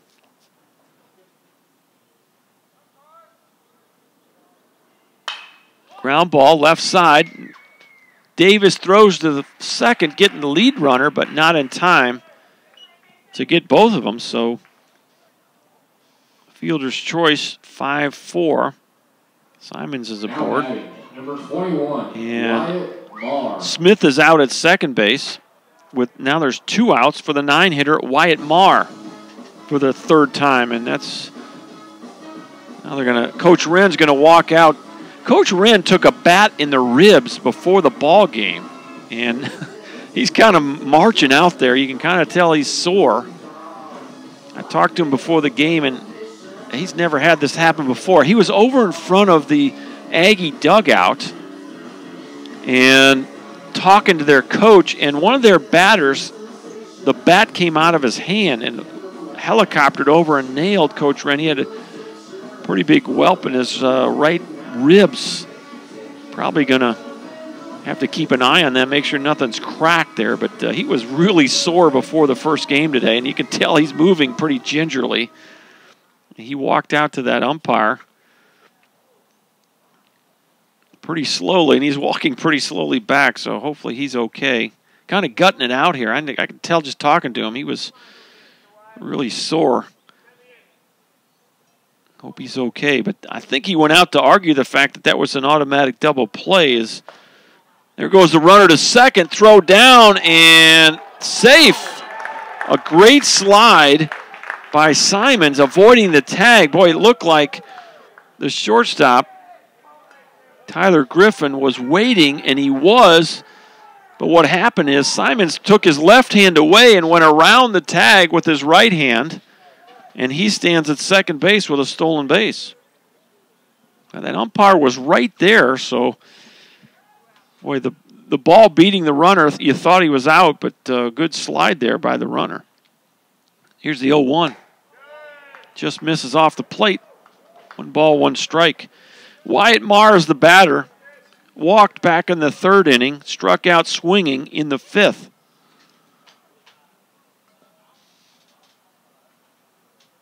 All right, surprise Arizona. I was out there last week. Justin Stevens has checked in from Arizona. Appreciate him checking in. I was up there, let's see, surprise. It's where the Indians are. I was out there in Tucson, drove up for an Indians-Rangers spring training game last week. So I got to see one of my former Alaska guys playing in the spring training ball game in the big league. He spelled Adrian Beltre at 3rd. Swing and a miss. Strike him out. 2nd strikeout for Wyatt Marr, and it's time to stretch it out here in Tyler. 1-0. Aggies lead it. Back in just a minute.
All right, we just got through Take Me Out to the ball game here at Mike Carter Field. 1-0 as we go to the bottom of inning number 7. Ty Meisner, Tyler Griffin, and then back to the top, Braden Wise. Hey, Bucky's got a little hop in his step. Like to see that. Running down to the third base coach's box. Leading off for the Apaches, number 2, Ty Meisner. Meisner leads it off.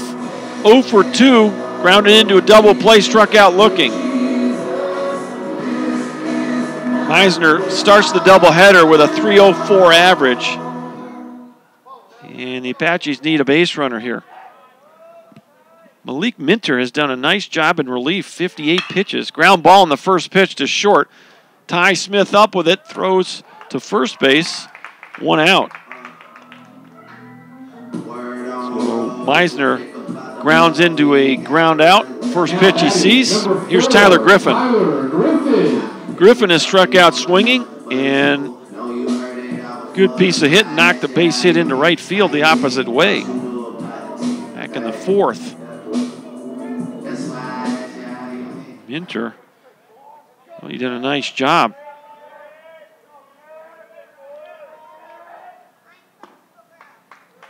Trying to get some energy down in that Apache dugout. First pitch, outside, ball 1. Apache's trying to stave off going 0-5 against this Aggie club. They lost 3 up in Tishomingo. Ground ball to 3rd. That's Brandon. Fires it across. Boy, that's Sam Smith. I don't know if they're ever going to call that, but a little pet peeve of mine. He comes flying off the bag. I would love to see a slow-mo replay to see if he actually catches the ball with his foot on the bag. He likes to step off. He's one of those guys that evidently has been trained to step off the bag if there's a close play at first. And I would like to think that the umpire's a little more adept at calling the pitch or calling the outs. There's a first pitch swing, foul territory, and caught at third base. Jonathan Brandon catches it in foul territory. It's a very quick 7th for the Apaches. 3 up, 3 down. We'll go to the 8th. It's still 1-0 Aggies.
Well, we head to the 8th inning, and it's top of the lineup for the Aggies. Gehrig Octavio will lead it off.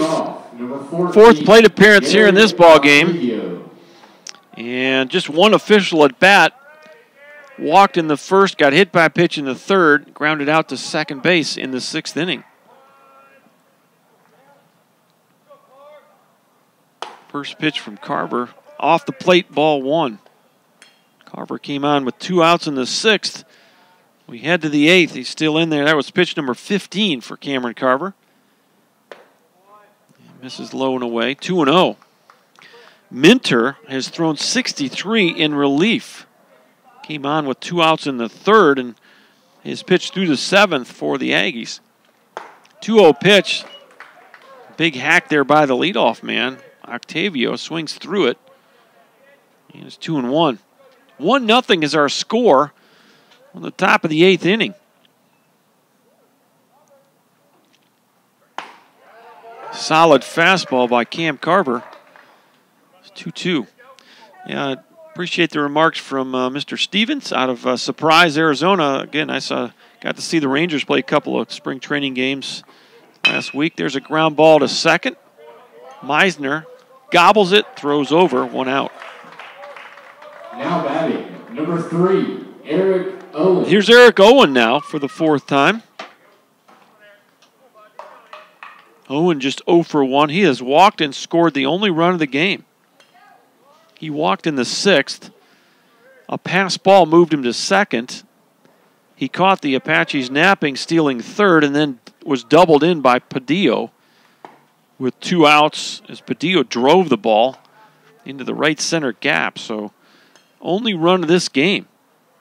It's 1-0 on Owen. Carver going from the windup and not going to get through on that fastball. He's tardy over the Apache dugout on the first base line. 1-3-0 for the visitors from Murray State. 0-4-1 for the Apaches. Looping fly ball, that's trouble into the right field corner. Arnold is going to get it on one hop. He'll throw it behind the runner. It's a 1-out single for Eric Owen. Well, he just got enough of that ball to flare it into shallow right field. And Arnold could not get enough ground to make the catch.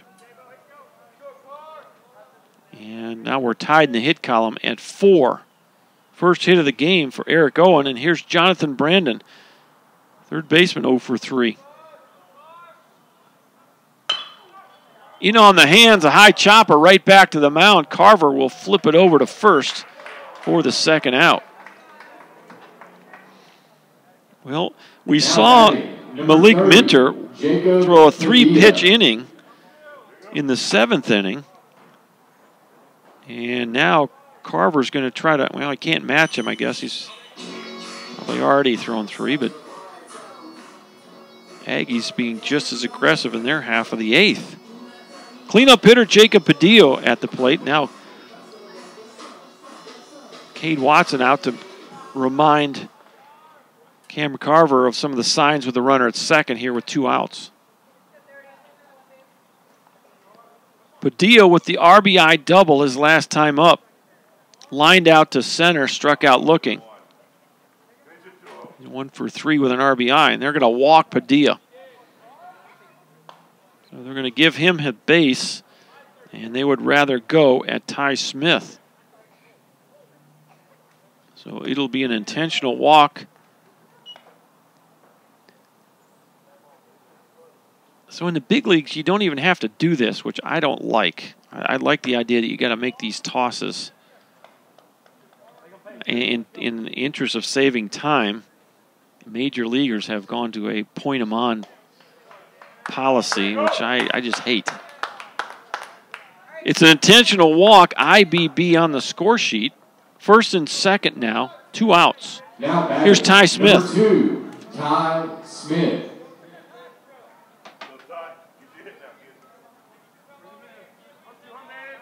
Smith with 2 base hits, 2 for 3 in this one.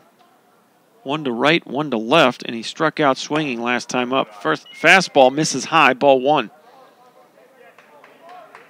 Well, the Aggies trying to add to a 1-0 lead. We're in the top of the 8th. Ty Smith, the 5 hitter in the Aggie lineup.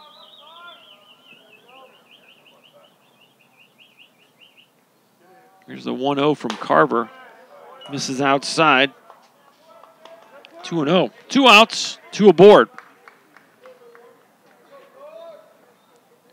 Ty Smith at the plate. First baseman Sam Smith, the left-handed batter, on deck.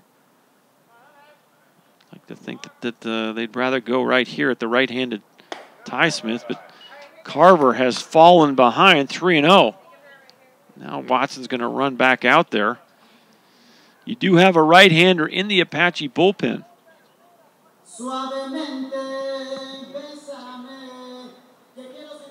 And we think it's Taylor Broadway down in the bullpen. And I think he's gotten his first appearance last week. And so he would be in line to maybe come in and relieve Carver here if there's further trouble. 3-0 pitch. In there for a strike.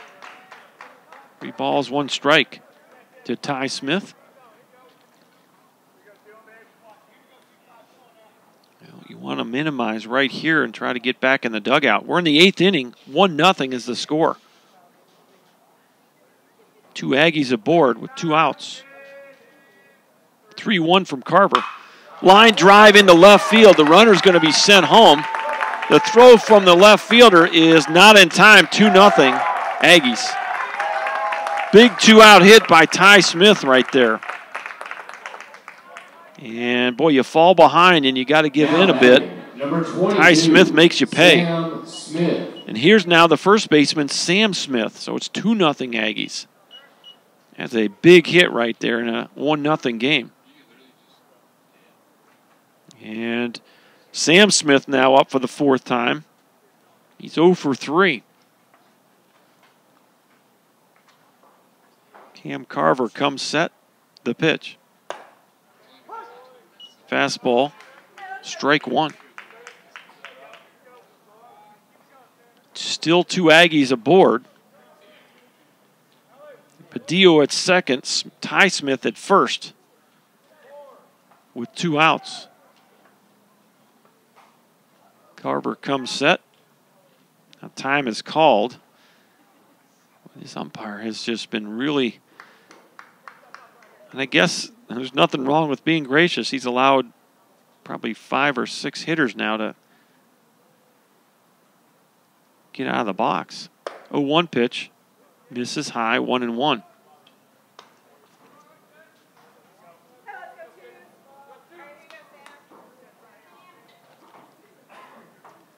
Carver started the inning with 14 pitches. as Broadway continues to heat up in the Apache bullpen. And that ball sails off the plate.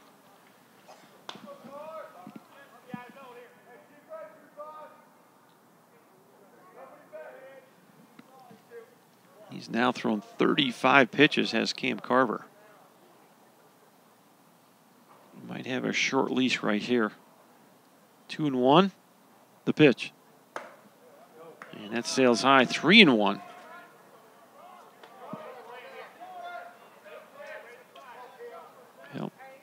Well, you'd like to keep it right here if you can. The Apache's certainly capable of putting a couple runs on the board here, but so far it's been donuts. No runs on just 4 hits in this ballgame. We're in the 8th. 3-1. A little tapper to second. This should do it. Meisner picks it, throws it, got him. So Carver gets out of further trouble with the ground ball to second, but the Aggies get one more run on 2 hits. They leave 2 on. We'll go to the bottom of the 8th. It's 2-0. Murray State over the Tyler Apaches.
Well, you got the meat of the lineup for the Apaches.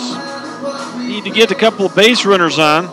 Watson, Morissette, and Arnold, 2, 3, and 4 here in the 8th inning. Malik Minter has thrown 64 pitches now in relief. He came on back in the 3rd inning with 2 outs, and he's still on the mound. Got a bunch of Aggies down that bullpen, but none of them are moving around very fast. Do have a lefty on the mound. And that lefty's been tossing for a number of innings, so he's ready if needed. But Minter has been very effective. Threw a 3-pitch inning his last inning. And he's fallen behind. He throws many pitches to Cade Watson here in this at-bat as he did all last inning. 3 balls and no strikes to Watson. Watson is 1 for 3. He singled back in the 1st. Boy, just missed on that one. And it's a 4-pitch walk to lead off the inning. The 7th walk for Aggie pitchers, just the 3rd walk for Malik Minter, and that's all.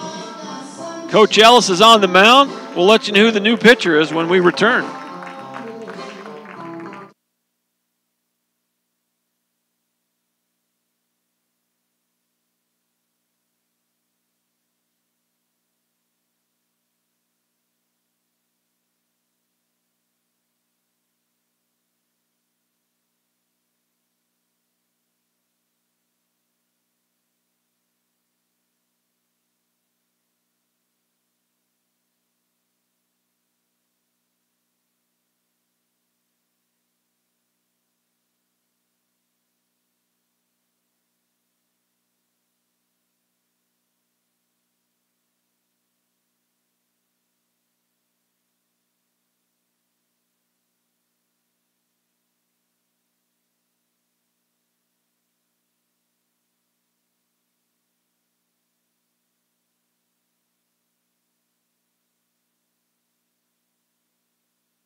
Welcome back to Mike Carter Field, and the Aggies have gone to the bullpen for just the second time. What an outing by Malik Minter. He throws 65 pitches, and the base runner on board is his, but boy, he blanked nothing but donuts on the board. What a great job. The relief pitcher is a freshman from Bowling, Texas, Joseph DeLuna.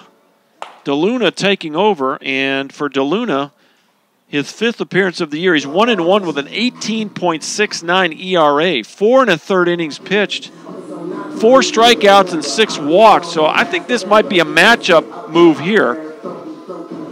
And you got a right-hander starting to heat up, or been heating up now. And that might be, well, I don't know. Holden Cook finished the first game, got the save. I don't know if you'd use Holden Cook back-to-back ball games, but they have the right-hander going in the bullpen, and this might be a left-on-left matchup here. Got a couple of lefties here in the next couple of hitters. You got Morissette and then Alec Arnold and then John Mike Bounds. First pitch in there, strike 1 to Mike Morissette. Morissette in the game, 1 for 3. Single to center, a ground ball double play, and a little tapper to first. 0-1 to Morissette with the runner at first and nobody out. The pitch. Swing and a miss. Boy, he wasn't close on that. And it's 0-2 on Morissette. Morissette, 1 for 6 on the day. Struck out twice in game 1. Got a battle here. He represents the tying run. 0-2. Boy, he almost got him. Just does tuck out of the way. And it's 1 ball, 2 strikes. The Aggies 2 runs on 5 hits. The Apaches no runs on 4 hits. Relief pitcher Joseph DeLuna, the freshman from Bowling, Texas. He's also a Grayson transfer. Time called, and Mr. Umpire does it again. Well, he's being even now. He's doing it for both sides. 1 ball, 2 strikes. So the last 2 relief pitchers, both Malik Minter and Joseph DeLuna, are transfers from Grayson College. Now DeLuna's going to step off.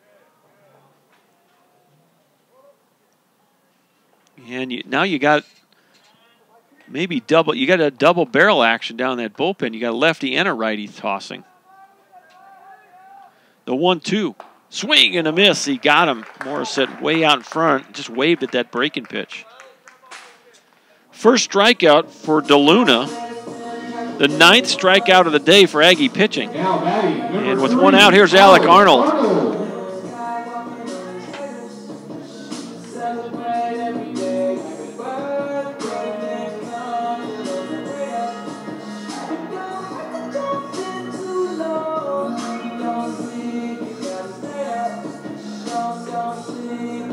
One out, 1 aboard. Arnold has hit a home run today. Solo shot back in the 4th inning of game 1. First pitch off the plate, ball 1.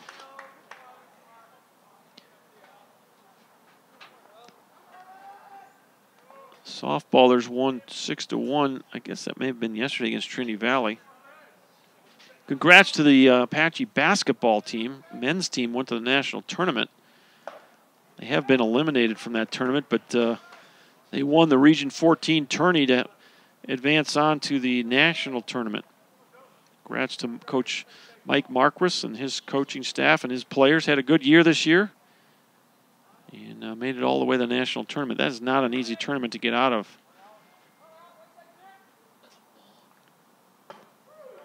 Pitch is in there for a strike, 2-1 to Alec Arnold. Arnold is 1 for 2 in this ball game. A single to left back in the 2nd inning. A walk and a strikeout swinging. Joseph DeLuna working here in the 8th inning. Ground ball.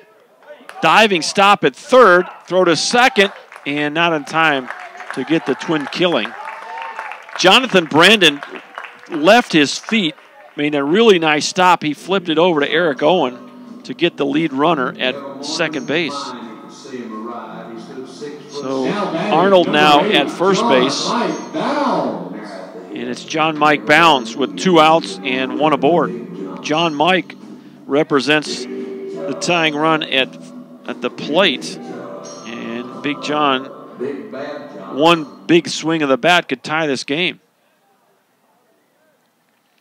First pitch in there, strike 1. Well, this is why the lefty's in.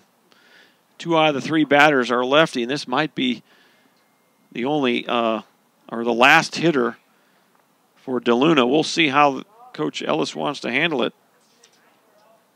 2-0 lead for the Aggies here in the 8th. 2 outs, the pitch. That ball's well hit, high and deep to right field, and off the wall. Missed a homer by about 6 feet. And boy, that ball just did miss getting out of here. John Mike caught one, but it went high on the wall, and, and that's going to be all. As I thought this might be a matchup change, and sure it is. John Mike, a double to right field. And that'll be all for Joseph DeLuna. Now you got Arnold at third and Bounds at second, 2 outs, and it's Taylor Broadway.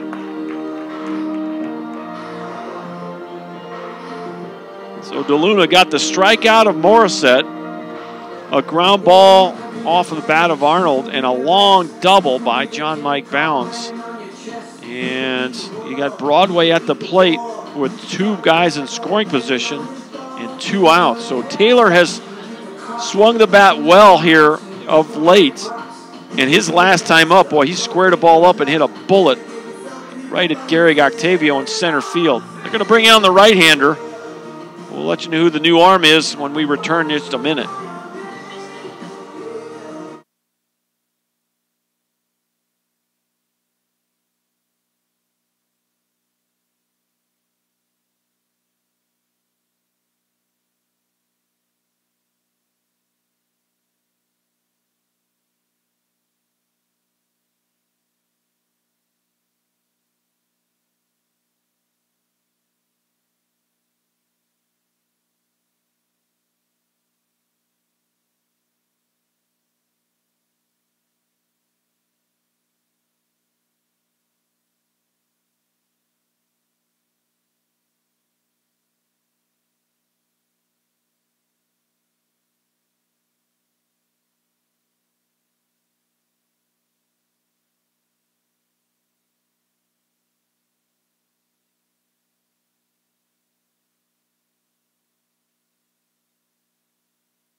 All right, the new pitcher on the mound, right-handed freshman from Rattan, Oklahoma, Alex Clay. For Alex Clay, outing number 4 of the year. They all have been out of the bullpen. 0-0 with a 4.50 ERA. Clay has pitched 2 innings, 3 strikeouts, does not have a walk to his name so far this year. And now we're going to have a pinch runner. Pierce Hollister is going to run at second base for John Mike Bounds. Number 7, Taylor Broadway. So Hollister, the new runner at second base. And it's likely he'll take over in left field. So Hollister, the runner at second for Taylor Broadway now at the plate. And this is a dangerous at bat. I would pitch very carefully. Boy, if I'm pitching here, I might think about walking Taylor Broadway and getting to Kason Davis, but they're going to pitch to him. First pitch.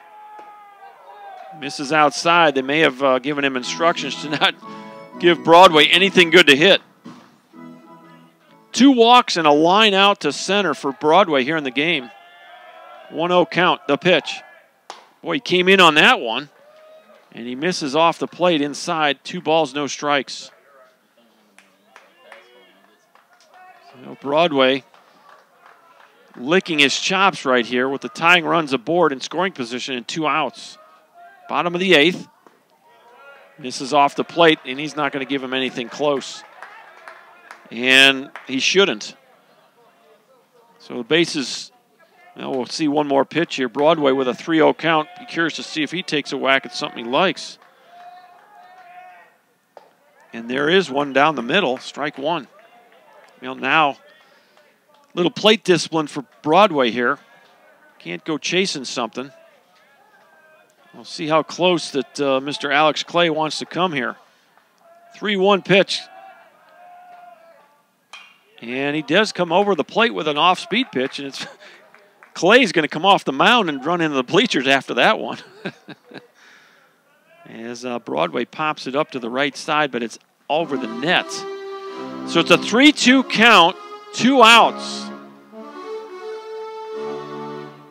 Alec Arnold at third, and Pierce Halster at second. Broadway with a chance here with a 3-2 count. We'll see what happens. The pitch. Swing and a miss. The off speed. He got him to chase a ball in the dirt. And a great pitch by Alec Clay. Nothing to lose there by throwing it in the dirt. And Broadway chases for strike 3. We'll head to the top of the 9th. It's still 2-0 Aggies. Got a good one going here. Stay with us.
All right, we head to the 9th. A couple of changes for the Apaches. Now you got Taylor Broadway on the mound. You got Pierce Halster out in left field.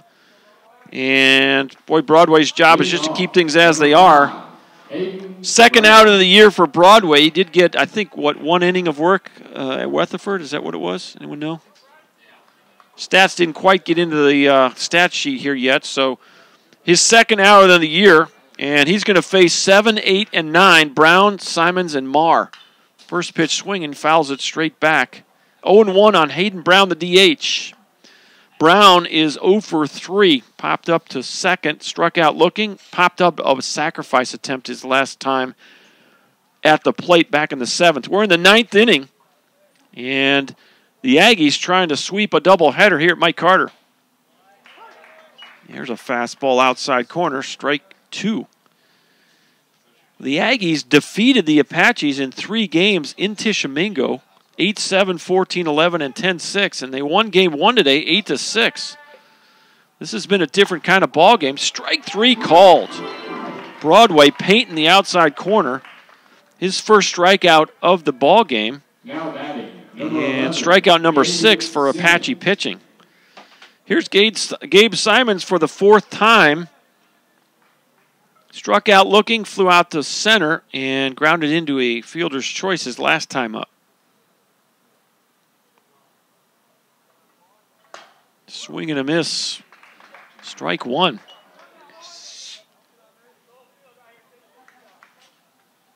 Well, the Aggies lead this game 2-0. A single run in the 6th and a single run in the 8th. That's it. And Simon's bailing on that slider. And it's quickly 0-2.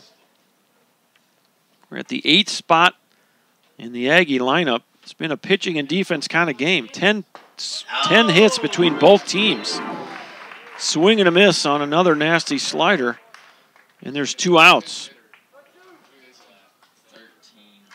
So the pinch hitter is number 13, and that is Elvin Rosa. Elvin Rosa, the pinch hitter.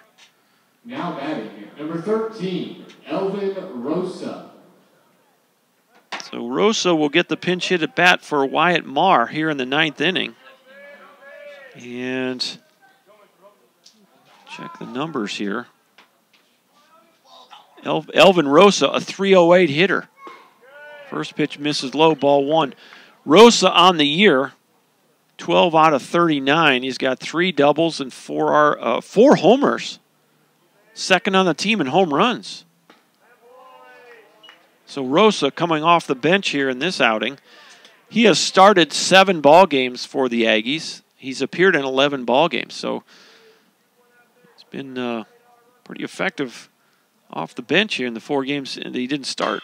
Fly ball, straightaway center. This should do it. Wise under it, makes the grab for the final out. 3 up and 3 down in a scoreless 9th by Taylor Broadway. And the Apaches will have to score 2 to tie and 3 to walk them off. Back with the bottom of the 9th in just a minute.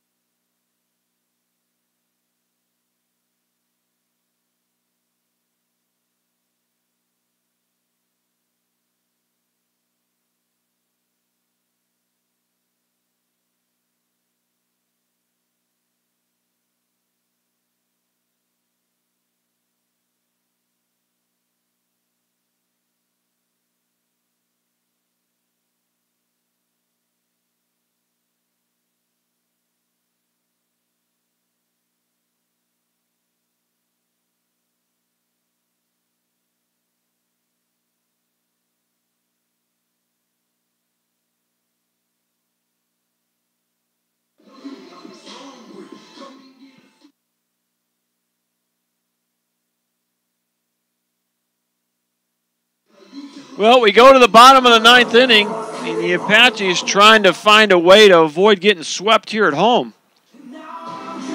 Aggies from Murray State College took an 8-6 win in Game 1, and they are up 2-0 as we go to the bottom of the 9th. Third baseman Kaysen Davis will lead it off. Davis 0 for 2, 2 strikeouts and a walk. On paper, it's Davis, Meisner, and Griffin. We'll see if Coach Wren decides to stay with those guys here in the 9th inning.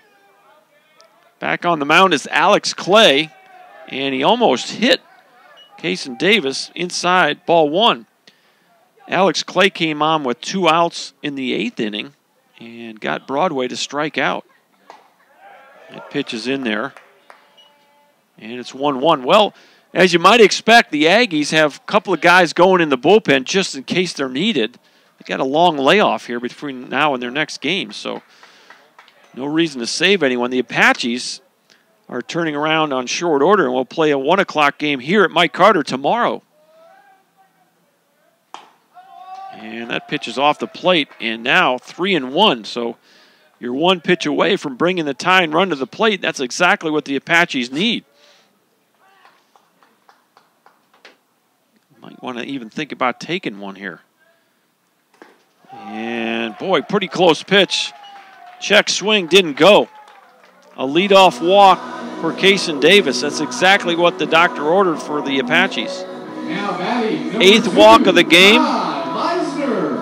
And the first walk for Alex Clay in his outing. And here's Ty Meisner for the 4th time tonight. Meisner 0 for 3. Grounded into a double play, struck out looking, and grounded to short First pitch misses, ball one. Pretty good spot there. And it's 1-0 to Meisner. Alex Clay, the freshman from Rattan, Oklahoma, on the mound for the Aggies. The 1-0. In there for a strike. 1 ball, 1 strike on Ty Meisner. Aggies trying to win their second in a row. Trying to take their record to 15-9. The 1-1. In there for a strike. It's 1-2. We're at the 8th spot in the Apache lineup. And there's no one out in the on-deck circle at the moment. Tyler Griffin is scheduled to hit. Ooh, we just missed on that one. Couldn't have taken it with 2. And Meisner gets the call. 2 balls, 2 strikes, nobody out. And Davis at first. The 2-2. Swing and a miss. He got him. Second strikeout for Alex Clay, the 11th strikeout of Apache hitters in this ballgame, and I think we're going to get a pinch hitter here. 35. Fiver Trimble going to get a pinch hit here in the 9th. Now batting, number 35, Fiver Trimble. So really not an easy spot to come off the bench, but Fiver's going to be asked to be productive here. Fiver Trimble, a .324 hitter on the season. He's got 8 RBI, 7 doubles, and a triple. First pitch in there, strike 1.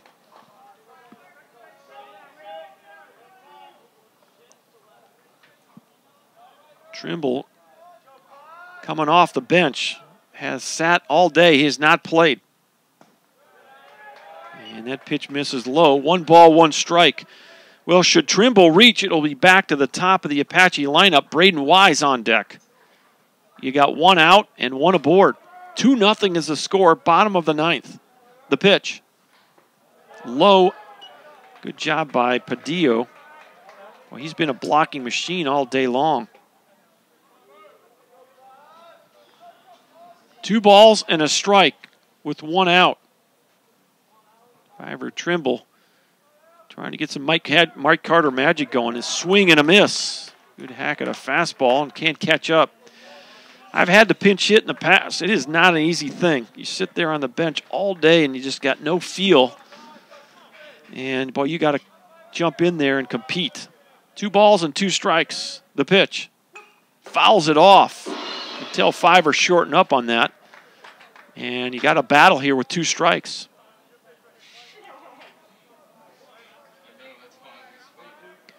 Trimble represents the tying run at the plate in a 2-0 ball game. Apaches just 5 hits on the day, but no runs. Swing and a miss. Good off speed right there. Back-to-back strikeouts for Alex Clay, and now you're down to your last out. 12 strikeouts by Aggie pitchers today. And here's Braden Wise. 5th at bat for Braden. 0 for 2. He's walked twice and popped up in foul territory twice to the 3rd baseman. You got to find a way to get on base here. Outside corner, strike 1. If Wise can find a way on, then it's Cade Watson on deck. The 0-1 pitch. Ground ball through the hole, base hit. Wise gets his first hit of the day. First hit of the ball game. Second hit of the day. His last hit was in the very first inning of game 1. So there you go. That's what you needed. As Braden Wise, a clutch hit here in the 9th. Now batting, number 28, Cade Watson. Here's Cade Watson. And Watson got a single back in the first inning. He's 1 for 3. He walked in the 8th, popped up to second, struck out looking. And now you're going to have a meeting on the mound here, talking things over. Tying run aboard. Braden Wise with good speed at first, so boy, a double might have a chance to tie this ball game. Cade Watson had an RBI double in the 5th inning of game 1.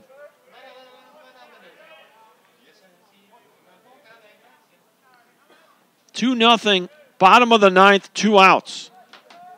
The pitch. Misses inside, ball 1. Alex Clay came on with 2 outs in the 8th inning, struck out Broadway. Walked Davis, struck out Meisner, struck out Fiver Trimble, and is just given a base hit up, and that's going to be a ball right back to the mound, and there's your ball game. Hit it hard, right back to the pitcher. And it'll go 1-3 in the scorebook, and that'll be the ball game. So a nice job by 4 Aggie pitchers. Wall started it. It was Minter in the 3rd, DeLuna in the 8th, and now Alex Clay comes on and does a really nice job to get the save here in the 9th. It came on in the 8th and finished up here in the 9th. Your final line score, Murray State College, 2 runs on 5 hits, no errors. And Tyler Junior College, no runs, 6 hits, and 1 error. They out-hit the Aggies in both ball games, but come up short in the run column, losing the opener 8-6 and losing the nightcap 2-0. What a great pitched ball game by really both pitching staffs. The Tyler Apaches got a nice start out of Keith Long. He goes 6 2/3. And he only gives up 1 run in his outing. And then it's Cameron Carver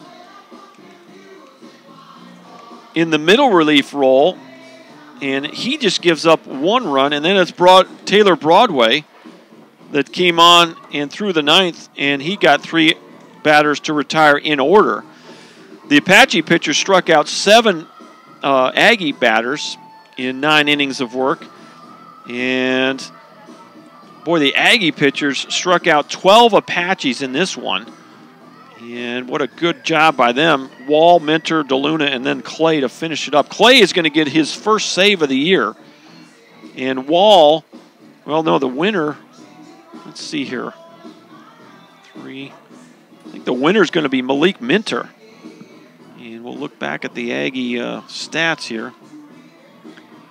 I'm going to unofficially proclaim Minter the winner in this one. And Minter is going to go 2-0. So he'll go to 2-0 getting the win. Clay is going to get the save. And according to their stats, that's his first save of the year. And the Aggies are going to take their record as a team to 15-9. The Apaches are going to drop 1 game under 500 at 16-17. So a pitching and defense kind of game. The only scoring in this ball game by the Aggies was a single run in the 6th inning, and here's how they scored that. A 1-out walk to Owen, a pass ball to second, he stole third, and then a 2-out double by Jacob Padilla drove him in. And then in the 8th inning, a 1-out single by Owen, and an RBI single by Ty Smith, and that's it for the scoring. So, boy, not a lot of offense by either squad. Again, the final line score for the Murray State College Aggies, 2 runs on 5 hits. They do not commit an error. And the Tyler Apaches, no runs, 6 hits. They commit 1 error in the nightcap. So, boy, Murray State comes in here and sweeps a double dip from the Tyler Apaches, 8-6, and now 2-0 in the nightcap. So, a long day at the ballpark for Tyler Junior College, but did not play that poorly, but just couldn't quite come up with enough runs to get a win in either one of these ball games. So if you look at the schedules for the visitors, they'll have about a 3.5-hour trip back to Tishomingo, but that trip won't seem quite as long after sweeping the Tyler Apaches here at home. And their next ball game will not be until April 5th, a doubleheader at Northern Oklahoma, Tonkawa. And they're tearing it up this year in that Region 2 conference. So that the team they play came into today's action with a 25-2 mark. So they'll have a number of days off before that one. Probably have to inter-squad back at Tishomingo.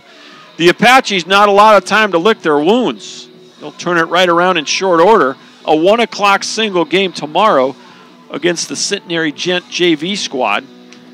And so we'll be on the air tomorrow at about 12:45, and then the Apaches will follow that game up with a doubleheader here at noon against the TCS Postgrad Academy squad on Friday, 12 o'clock start on Friday. So we'll be doing the game tomorrow, 12:45, right back here at Mike Carter. Glad you've been with us. Appreciate all the shout-outs on the live chat feature.